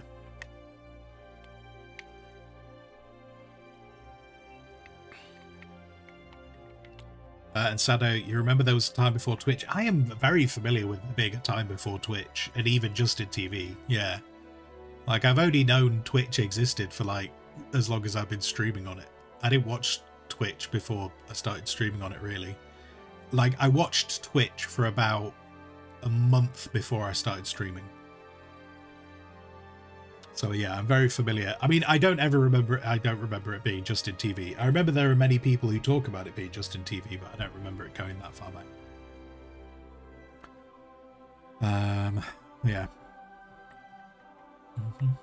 Yana, and when you got into a room in IRC, some folks started like ASL. I only remember So okay, so maybe this was a bit of a difference in terms of IRC. Was I remember using ASL on Yahoo Chat. Like Yahoo Chat, it was like obligatory to use ASL. But when I got to IRC, when I started using IRC, if anyone asked, I don't remember anyone using ASL genuinely. Essentially, if anyone used ASL in IRC, it was like seen as a red flag. Whereas I remember going way back and it was like obligatory to use it in Yahoo Chat.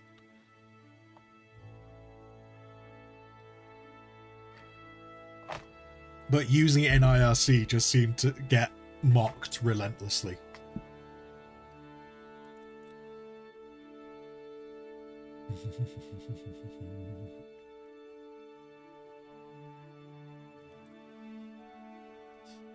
Max, Twitch chat is using IRC. I think I have read that. Do you know what, Max? I want to say I think I've read that somewhere, but there is a solid chance it's just that you have told me that in the past. So it's one of those things where we start where what's your source, and it's like, oh well, my source that is a thing is probably whoever's telling me right now, just they've told me that before. So yeah, I feel like using the term ASL unironically nowadays should probably get you put on a list. So there you go.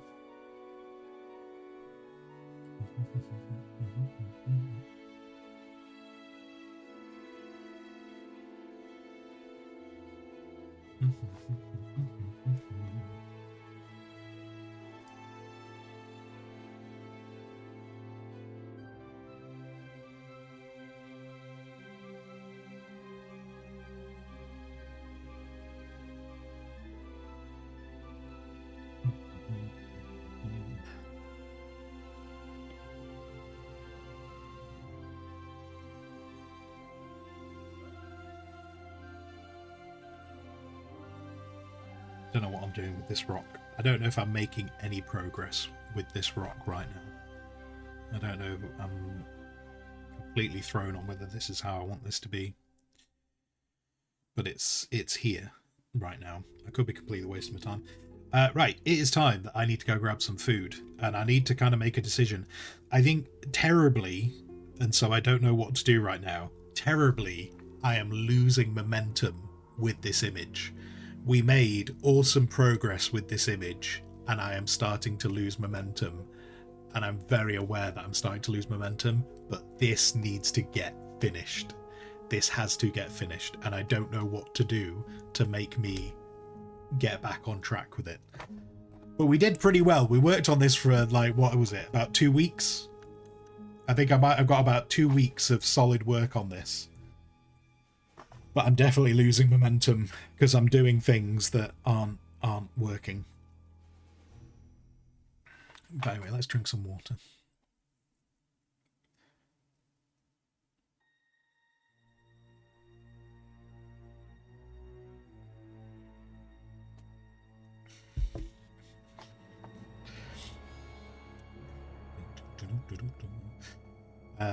Dev.twitch chat IRC. Yeah, there you go.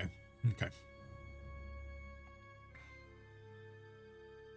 I can't even remember the commands for old school IRC. I don't know. I'd imagine most of them would not work in Twitch. I'm sure they've disabled most of those things, but I wouldn't even remember. I remember changing your name all the time because we used to dick around with changing our names. I remember doing that a lot. And then having that problem of changing your name and then someone taking like your regular username, and you'd be just be like, they're going, come on mate, just give me back my username, come on, let me have my username back.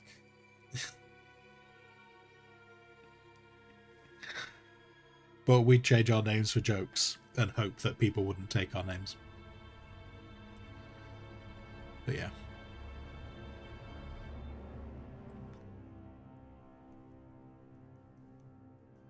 And now I'm intrigued. You know, when Sado, when you're talking about live streaming community before Twitch, yeah, I'm curious. I would like. I don't know anything about streaming prior to Twitch, and I say I've only been aware of Twitch since like I started streaming. So like I don't know anything about Twitch.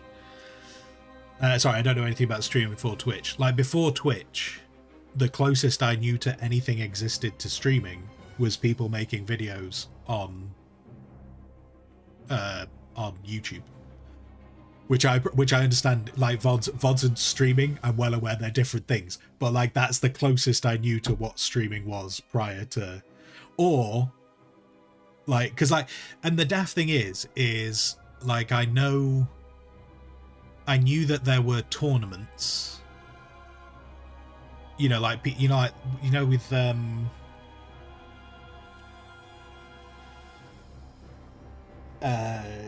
like the world, not World of Warcraft, Starcraft, like esports type stuff, like that being put out live, but in my brain I didn't associate that with live streaming. I didn't associate that as the same kind of thing, but that would be possibly the closest I would think of as like streaming. So, do you know what? This is like Red Bull. This is like Red Bull all over again. Like, we've just looked up Red Bull, and apparently Red Bull's existed for decades, but I only associate it with the early 2000s. I'm sure streaming has existed for a while. Just it's a completely different universe to me compared to the last few years. For instance, like I think one of the guys I watch, Ends, who does a lot of, who's been like streaming. He's been like streaming. I think he worked out something like he's been streaming for 15 years. Like if I think 15 years ago and you told me anything about streaming 15 years ago, I'd be like, you're talking about YouTube, right? You're talking about people making videos for YouTube, maybe even going back that far, even going back 15 years, I might not even have thought of it being like that. Are you enjoying yourself, Doc? Doc's just finding all the different ways to just do things.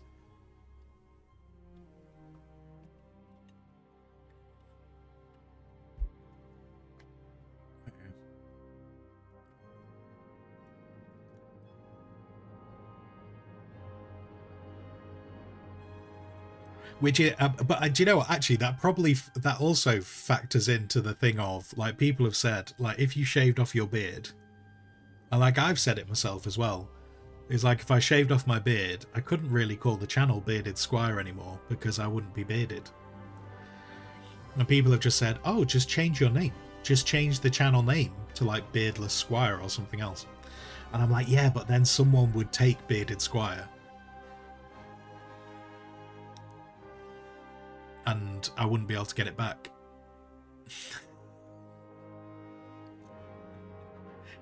Because I'm still tempted. I would still be tempted to rename this channel to Botched Bonsai, which is my old arting name.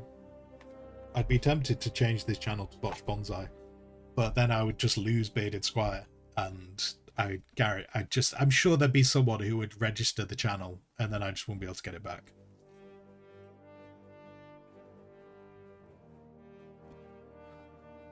And Sado, you had some initiative from French people creating web TVs before Twitch existed. Right. But it was often backed by a bigger company that had technical and financial backbone. Oh, so some people were trying to like, because do you know the thing is, this is how like it just doesn't register in my brain. What was it called again before it was called Twitch? You even said it earlier in the channel. Earlier in the chat, didn't you? Like whatever it was called. Where's the thing? I'm gonna scroll through the chat. I don't know where it was. Justin TV. So yeah, before Twitch. So there were people registering like other versions of TV, like web TV and TV.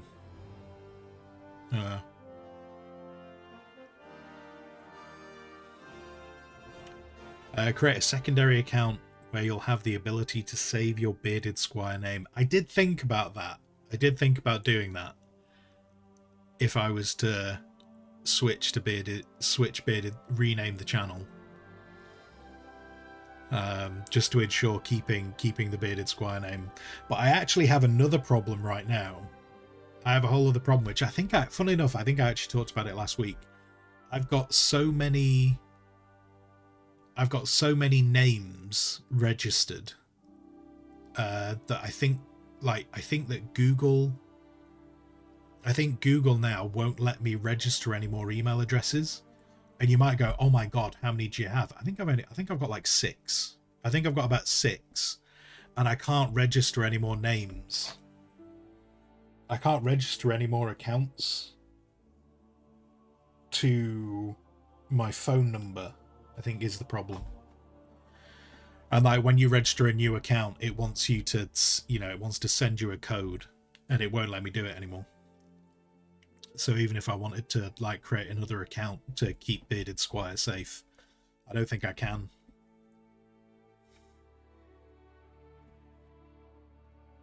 Because I was trying to do some stuff. I was trying to save some names for the stuff that I'm doing with Rook. I was trying to save some names. So like I've got Barley Brew Brothers on YouTube. And I think I wanted to save a variation of the name just in case. But I got Barley Brew Brothers for YouTube, but I tried to save a variation of it, and it was like, there's too many. You've got too many accounts against this phone number, so you can't have any more. And I was like, oh, shit. But I think I've only got about 6. Because I've got Bearded Squire. I've got Botch Bonsai. I've got Barley Brew Brothers. I've got Ordo Theoreticus, which was the potential Warhammer 40k lore channel I wanted to do. I've got like a personal YouTube account.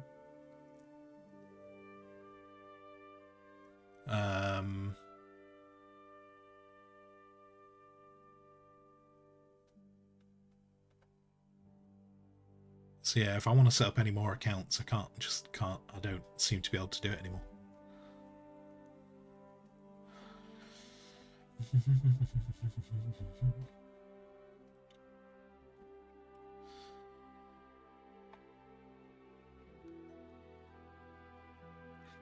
You know, Twitch chat is based off of... Yeah, we were talking about that further up.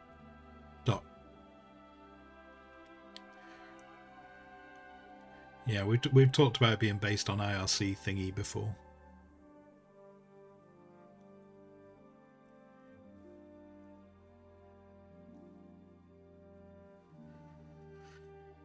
You know what? It was already Twitch back in the day.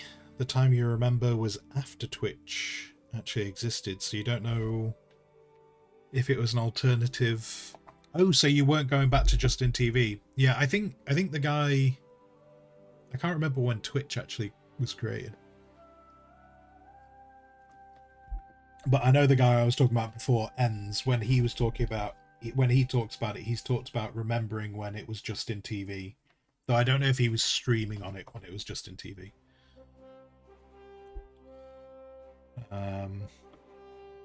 Yeah. Anyway, right. Okay, let's just hit save on this. I'm going to go get some food. I've obviously been talking for a long time because that thing has happened where my mouth goes now. So my mouth started going numb, so that's good.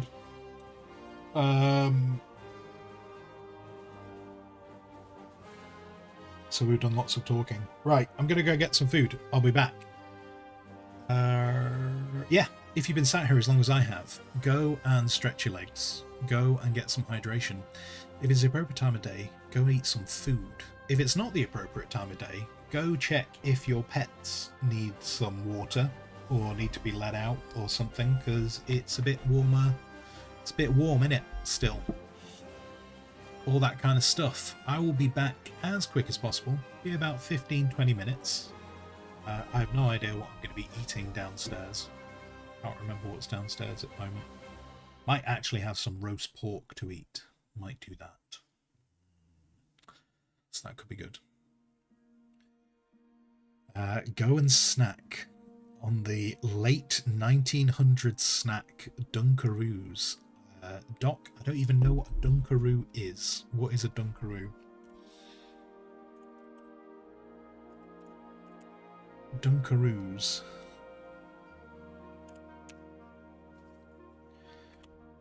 What is a Dunkaroo?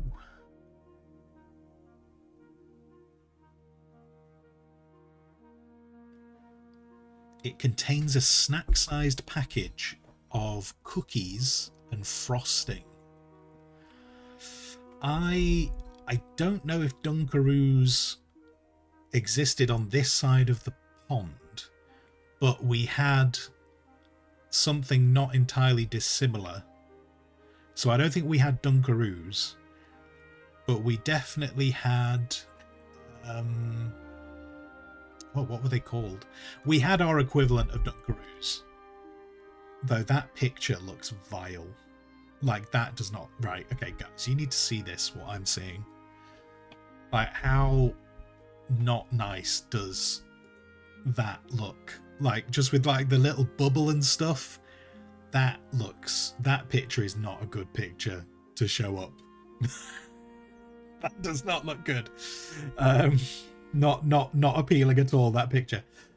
We have... What did we have? We have...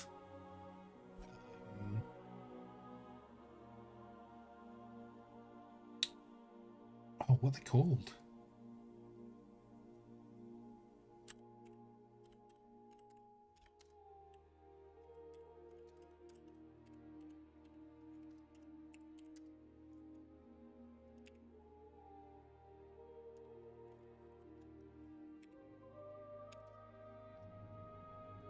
I'm thinking of chalk dips. I think I'm thinking of chalk dips is what I'm thinking of.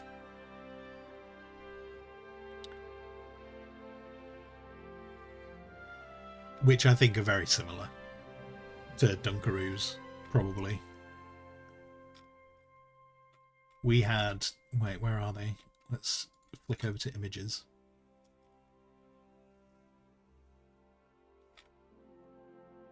I'm sure we can still get them as well. Oh God, where's... We had these. Those. That's what we had.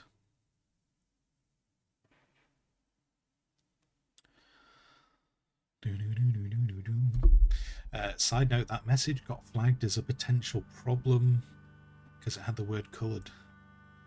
Coloured chalk. Really? It only got flagged on your side. It didn't get flagged on my side. So that's just Twitch being... That's just Twitch twitching.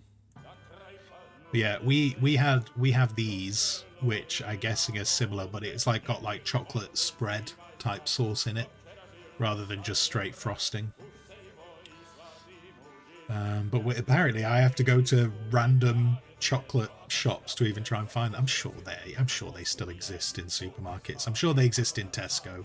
Don't worry, Max. I'm sure I can get those in Tesco.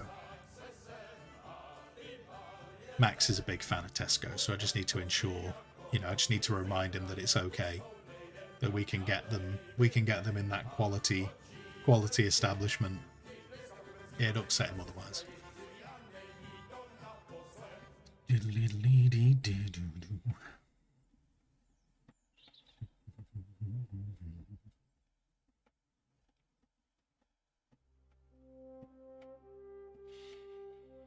It was like, it's healthy because it's dairy.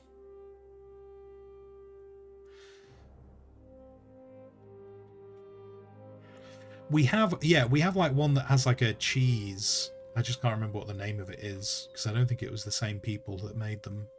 We had one that's like got a cheese dip on the side as well. Or maybe it was the same people. Anyway. Right. Anywho, I'm off. I'm going to go get lunch. I'll be back in about 15-20 minutes. I've already given you the spiel of things to do. Do what you want. You got 20 minutes. Stretch your legs, walk around, all that stuff. I'll return.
We've returned.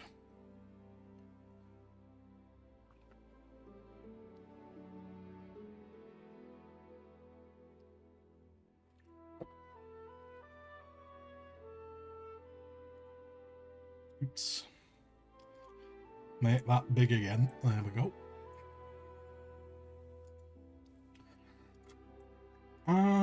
Okay. Okay.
Don't think this is working, which means it's a whole morning wasted.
Muted.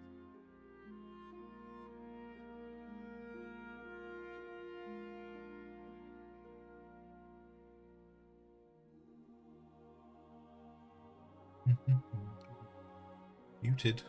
I'm not muted. Sometimes the microphone doesn't always pick me up, but yeah, I'm not muted.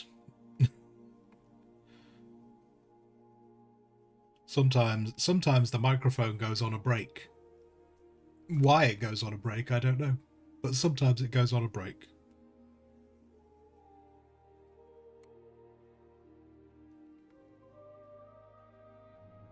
But I said, did you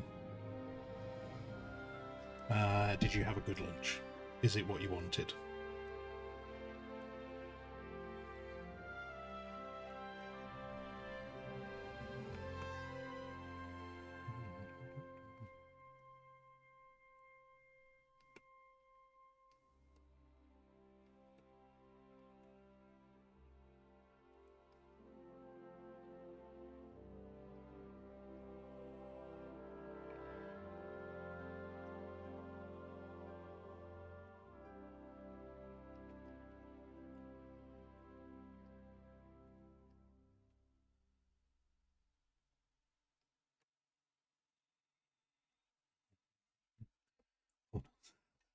It's just being very quiet to get the wabbit. Yeah. I don't know why the microphone does that every now and then, because it's the same setup every day. And equally, I've been using this setup today, so I don't know why it decides every now and then it goes, hey, have you considered not being picked up?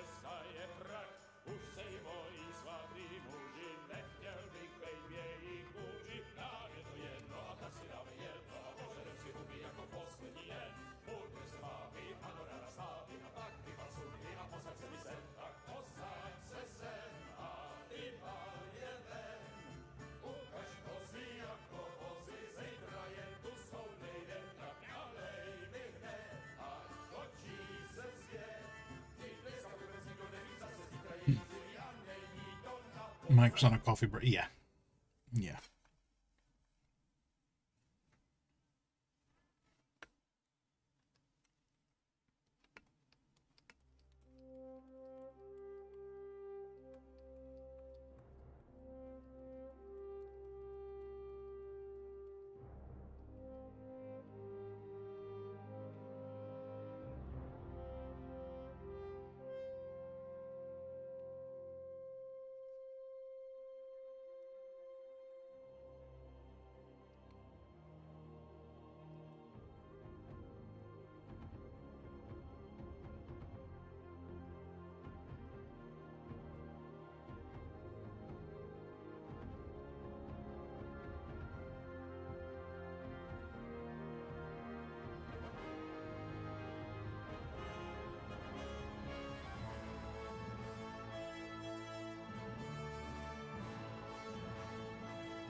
It's kind of working. Okay. It's not there.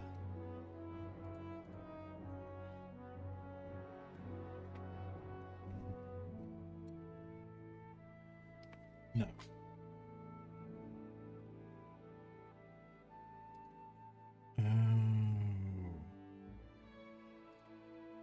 Okay, let's do that.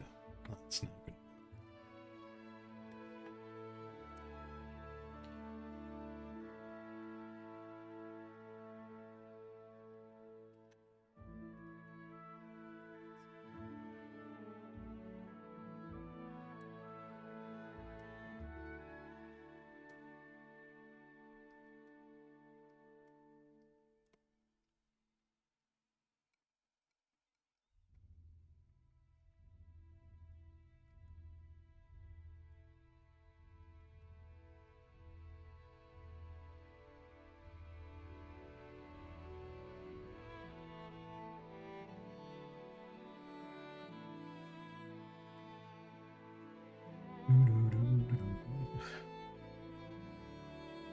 You figured out how to make semolina balls. Yep.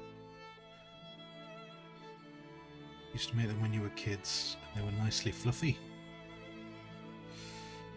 I am aware of semolina, but I don't know if I've ever had it.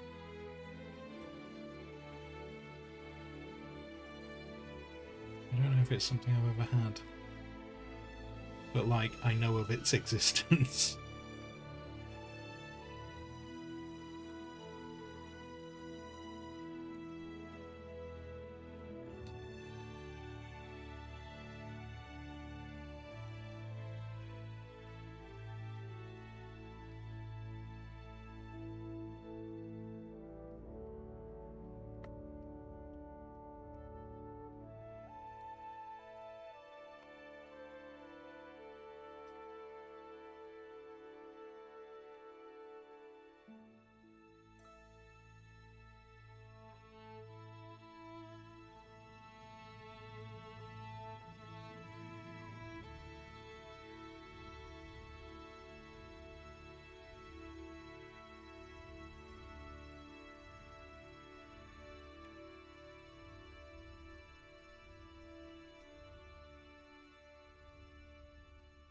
Or, you know, if I have had it, like, I'll have had it when I was, like, 5. And I've had a lot of sleep since then, so I've probably forgotten.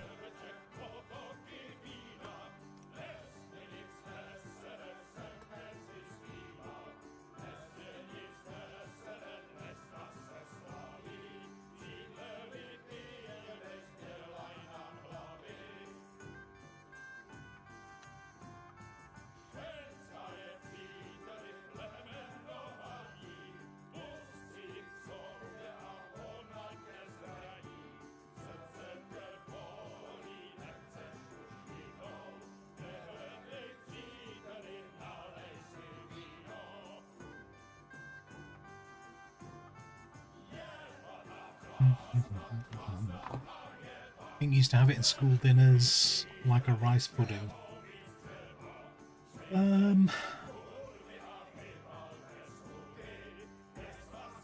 Yeah, I don't know. As I say, it might be something that I've had when I was younger, but it was just a very long time ago.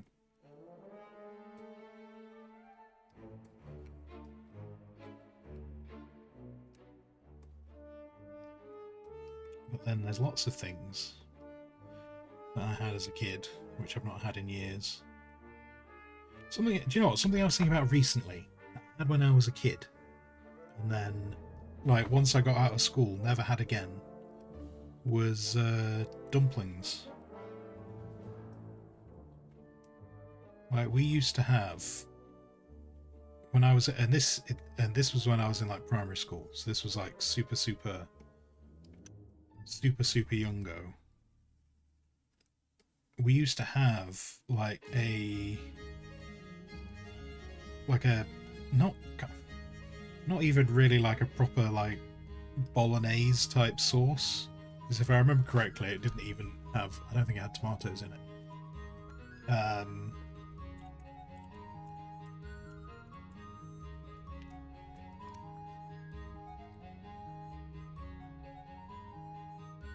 Yeah, just like a minced meat sauce, and then just used to have like a couple of dumplings on it. I remember we used to have that in primary school, and I used to think it was delicious. I used to love them. I thought they were great. And then after leaving school, I just presumed. I essentially, for many moons, grew up just presuming that was like kids' school food. And you would never see it anywhere else, because I never saw it again until I was, you know, and then much older. You're just like, oh, those things exist, just don't seem to have them anywhere.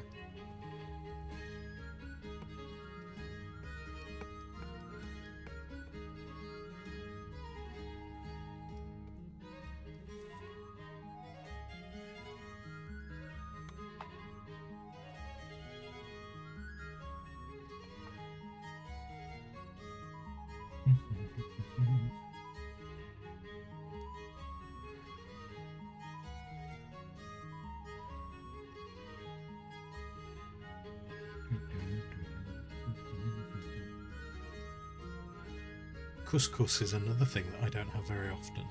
I've had that way more recently, but I've not had couscous for a long time. Yeah, semolina. Just don't think I have it in anything. You know, unless maybe it's been used as a substitute in something and I've just not been aware. Possibly.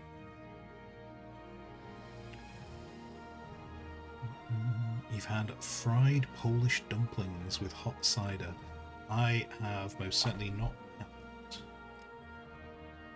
And by the fact that you're doing it with a clapping emote, I presume that means you approve of them in that format.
Couscous easy, just throw it in a broth, let it soak up the broth, and use it in stir fry. Yeah, yeah. It's like I'd say, like couscous isn't really like a particular decision not to have it.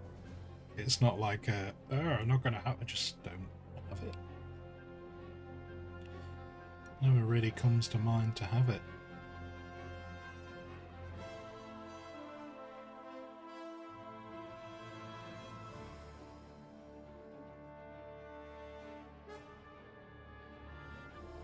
By broth, you mean bovril? Couscous in bovril. I don't know how I feel about that.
I might wrap up at 2 o'clock today. This is not really coming together right now. And I don't know if I'm going to get anywhere with it. I think I'm looking at it too much.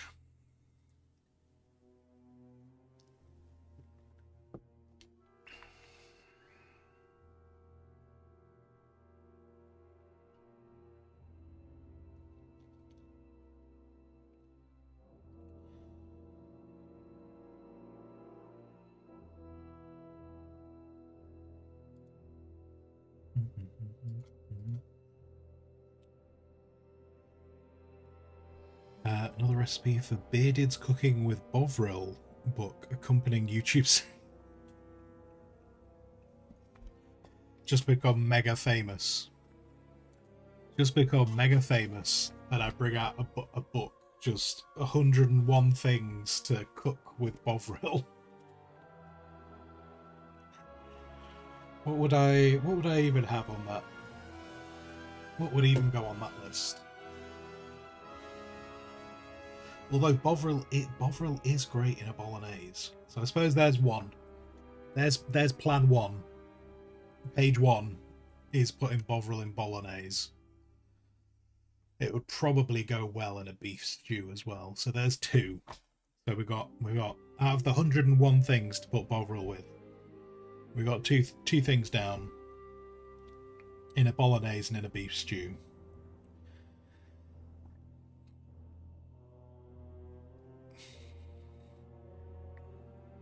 suppose you could use bovril as the base for a soup, couldn't you? That could happen.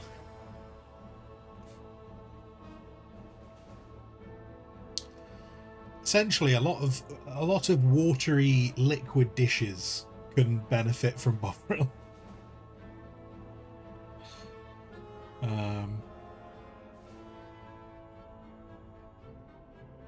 Now something.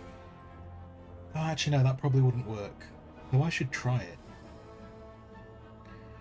So, sometimes when making chips or some form of potato in the oven, you know, you'll put a bit, get a bit of oil on them, and sometimes we'll put herbs on them, maybe a bit of chunky salt or something on them to just assist in the flavour town.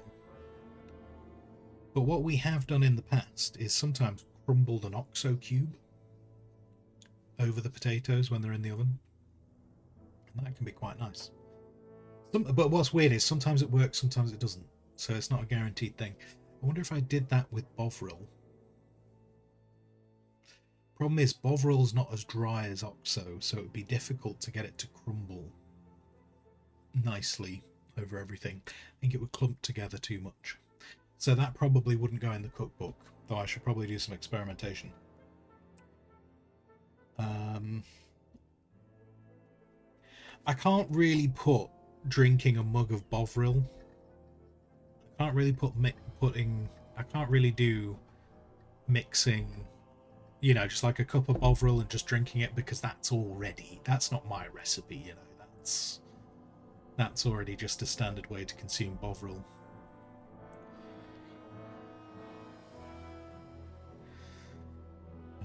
Mix the bovril in with a bit of oil.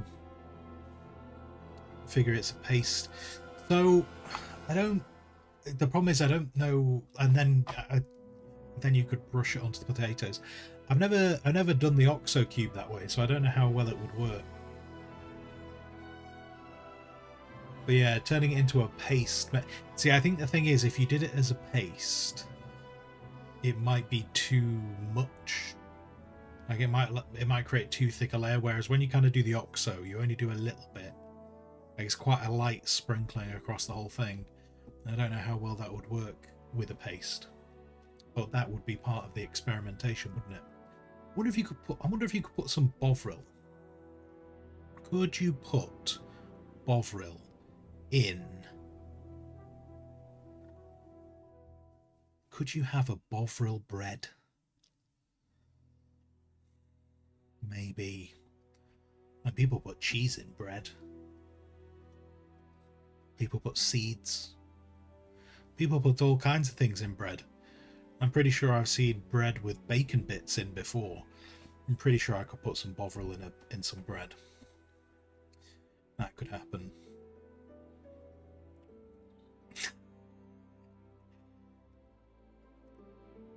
I have a feeling. Do you know what I realize? Do you know how I could fill out this book?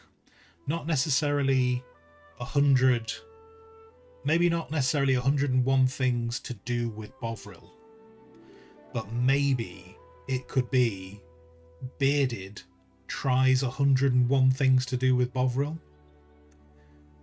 And that way, if that's the title of the book, I can tell people what to avoid and what to do.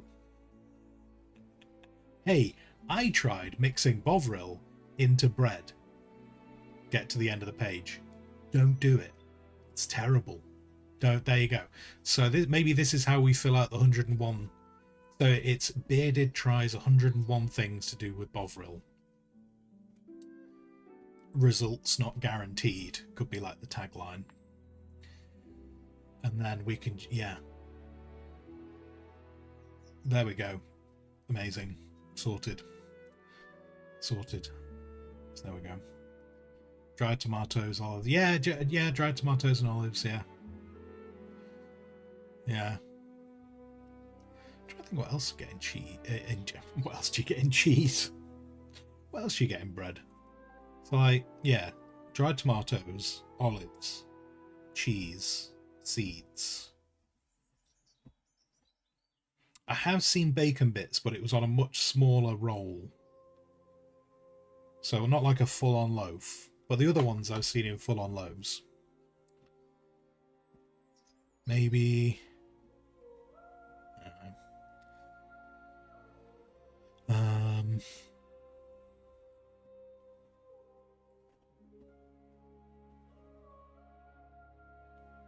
see, what could be really dangerous would be opening it up to chat. Taking suggestions from chat. What shall we try with Bovril this week? Because I guarantee there'll be someone who'll just be like, hey, why don't you take some jam and some Bovril? No. And they're like, but you need to fill out the book. I'm like, I know I need to fill out the book. Bovril and jam. Bovril and jam. No.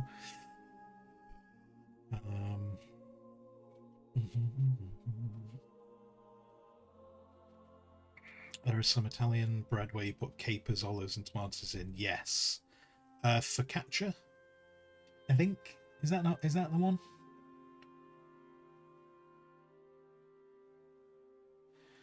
I could just Google it, couldn't I? I could put it in Google. I've got a search right in front of me. FACC.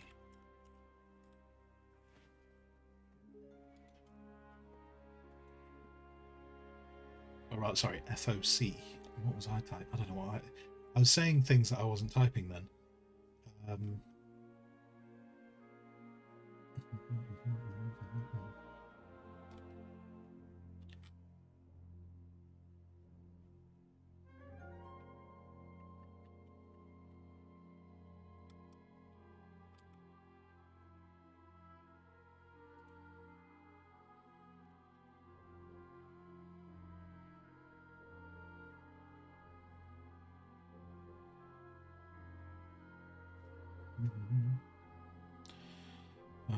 Are you thinking of another one? I think I mean that one. I mean that one because I've just typed it in and I've got a load. I got a load of results with bread with bits in. So I'm gonna. I think that's the one. I think I've got the one I meant, but I don't know which one you meant.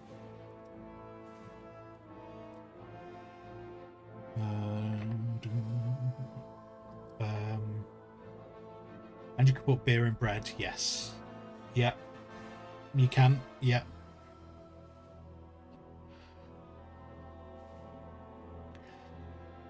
Doc, so many abandoned vehicles.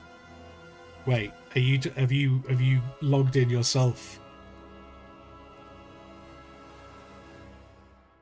Oh yeah. Yeah. No, so Doc, that's for testing.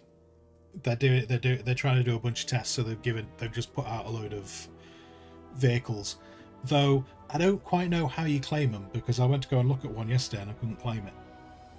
But apparently all those vehicles are there for testing purposes because the deep desert's breaking a lot. To the degree of deep desert might not be live when the game goes live. Yeah. Which yeah.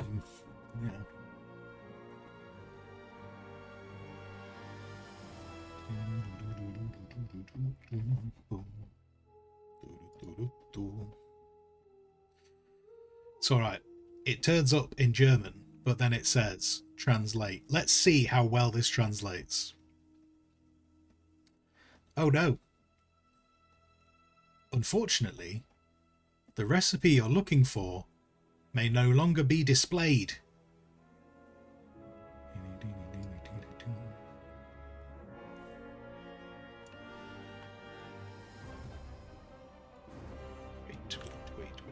Is that just because... Actually, no, never mind. It's fine. It's just the way it went in. Manacor. Mallorcan tomato bread. I don't know if I've heard of that before.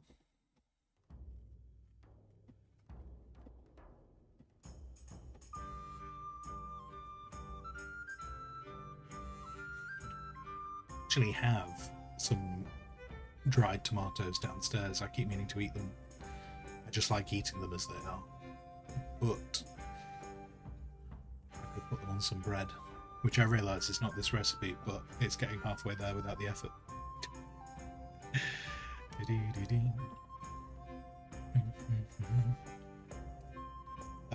People still falling through the world? I believe so, and there's also a problem with the transfer, like trying to transfer between servers, and people are just getting lost in the transfer between servers as well. But I think they've fixed that, because I've been there, but yeah. But yeah, tomato bread.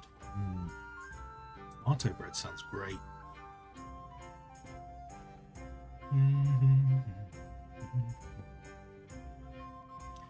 It seems to have translated pretty well as well. Like everything seems to make sense in terms of the way it's translated.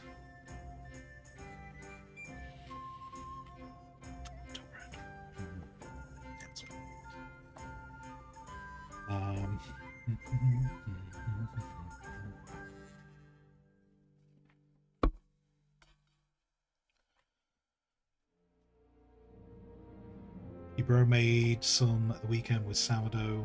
Nice. Nicely fluffy and tomato-ish. Excellent.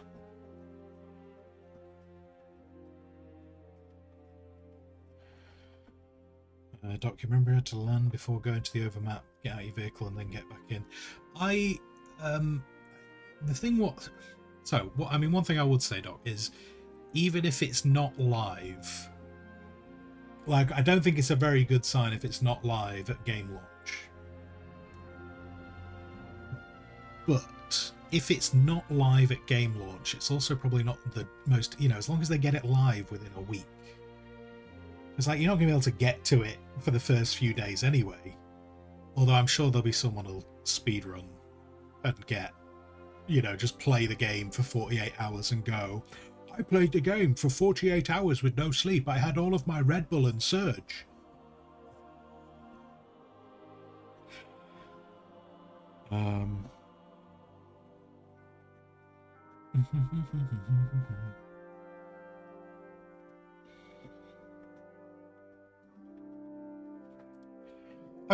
In a week. In a week, I could probably have a Thopter.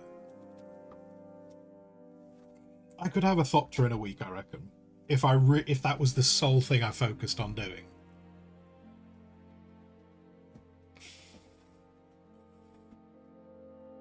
I don't think you could do it in a day.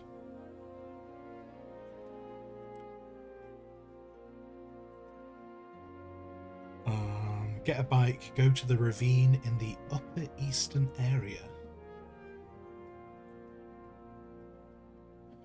Are you talking about scrap Thopters?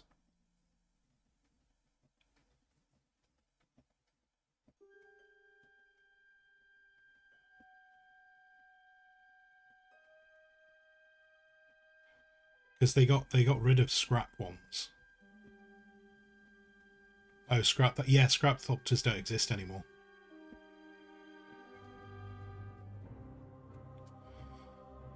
There's scrap bikes and there's scrap buggies, but they got rid of the scrap Thopters.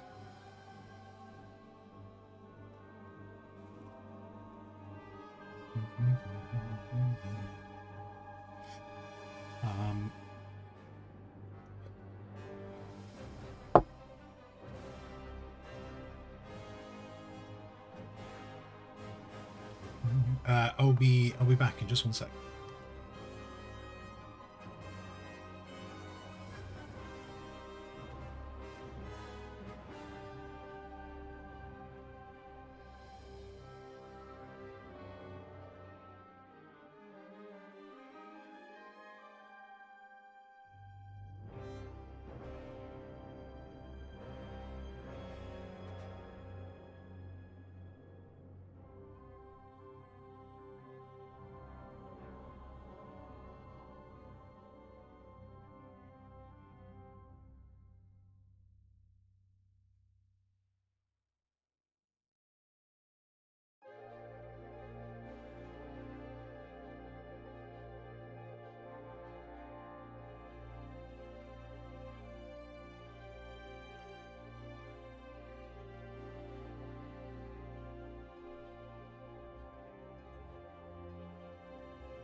Boom, boom, boom, boom, boom, boom.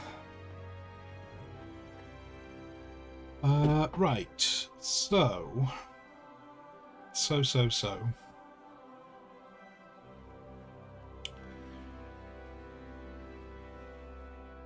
Here's where we are. Here is where we are. Yeah, I think I'm gonna wrap up stream. So it's just about 2 o'clock-ish. I don't really feel like I've made very much progress. Today is which is a bit annoying actually. I think this is the first day I've not really made progress on this image. Tomorrow I'll have a think. But I need to not lose too much momentum on it.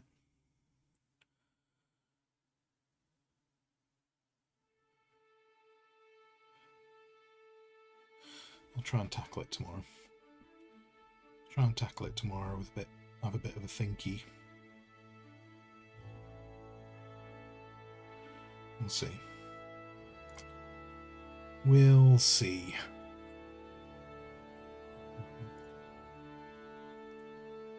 Let Critter do whatever Critter's doing.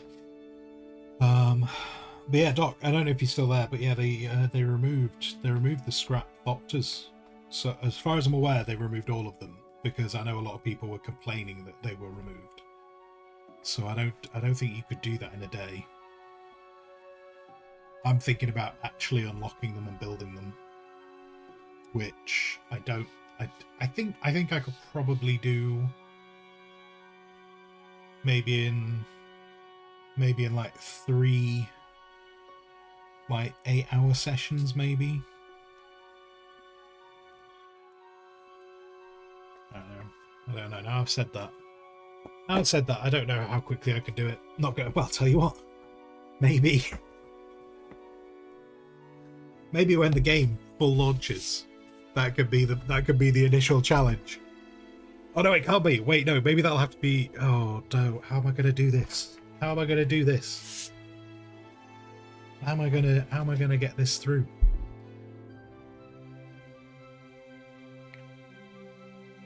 Because on my playthrough will be about doing the story.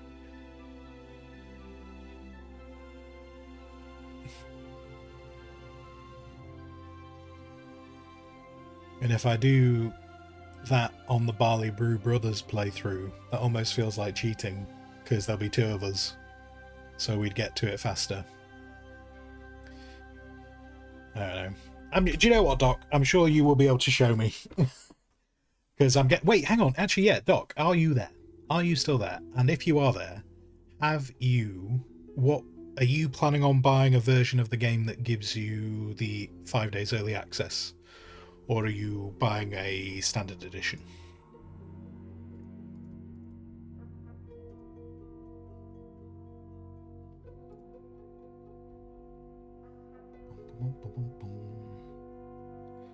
Oh, how weird is that? What is that? What are you? I think I've just come across some... Is that some like dodgy version of Red Bull on Amazon? I think it is. Because the image is all blurry. That's weird. Anyway, that's not important right now. Cool. Right. Today was Monday, wasn't it? So tomorrow is Tuesday. I was about to say Thursday, and I'm like, that's not how the week works. That's not how the week works, is it? Tomorrow is Tuesday. The plan for tomorrow is to do just a extended art stream again, so that's the plan. I'm going to try and figure out how I want to tackle that image, because so much of it is done. So much of that image is done. I would hate to just be kind of like, ugh, and just fall over, like when, I don't know, more than half of that image is done. So I need to just push through with a couple of bits that have caused me a little bit of issues. But that will be a problem for another day. Not a problem for today. But yeah, when I say another day, it's a problem for tomorrow, because we will be back tomorrow. Tomorrow during the day will be an art stream, and in the evening, should be back over with Rook doing more V Rising. Plan, I think, well, at the moment, I think the plan is to do V Rising until June Awakening launches.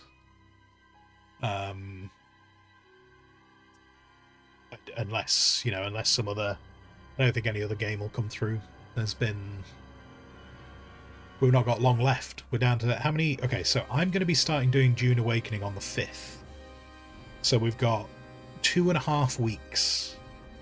2.5 weeks of me just doing everything else before then. And then the world becomes June. There will still be art streams, just to clarify. I'm not like ditching all the art streams just to do June.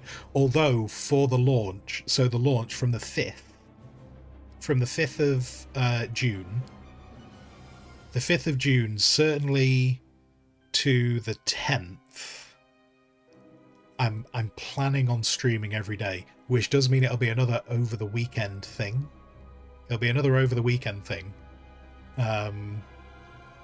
And that is my plan. My plan is to stream the 5th, 6th, 7th, 8th, 9th, and 10th, which would be an absolute killer. But I'm going to try and do it again. That weekend of June, doing the opening beta weekend, worked out reasonably well. But what that does mean is the 5th we'll lose an art day, and then the Monday and Tuesday will lose art days as well. But long term, we're not losing art days. We're going to lose some art days for the launch, and then after that, at the moment, we've got Monday, Tuesday, Thursday are art days. So we're probably going to lose one of them to June Awakening, presuming it's popular enough. If there's zero popularity, we'll just go back to doing artwork. But we'll probably lose one of those days, maybe like the Tuesday. So like Monday might be art, Tuesday Dune, Thursday art, Friday Dune. And that might be certainly through June, while we are playing Dune. That might be how that month works. So I don't want to lose too many days. And in fact, depending how popular it is, I might even start doing some evening streams as well, and some weekend streams. Again, this all depends on how popular. If it's really popular, I will probably end up doing extra streams. Not that I'll stream every day, because I think that would fry my brain. But I will probably do extra streams to take advantage of if it's popular. And if it's not, we'll never speak of this ever again. But anyway, yeah, 2.5 weeks, guys. 2.5 weeks that I need to finish that image before the fun begins. Thumbs, welcome back. Welcome back for the farewell.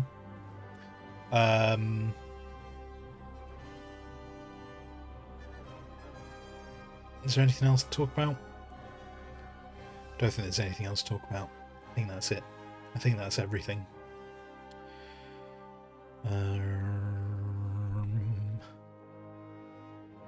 Yeah, that's everything. So I'm just going to get wrapped up. I'm going to get wrapped up and move on. So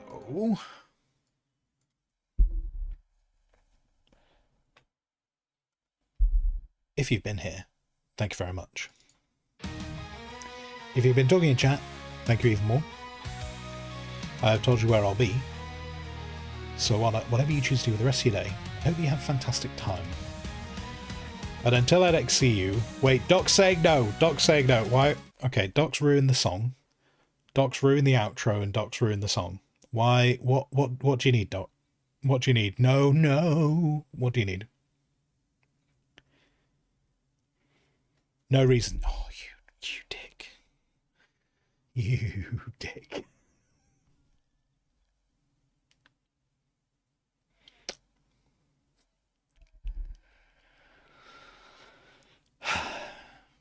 If you've been watching, thank you very much. If you've been talking in chat, thank you even more. I've told you where I'll be, so whatever you choose to do with the rest of your day, I hope that you have a fantastic time.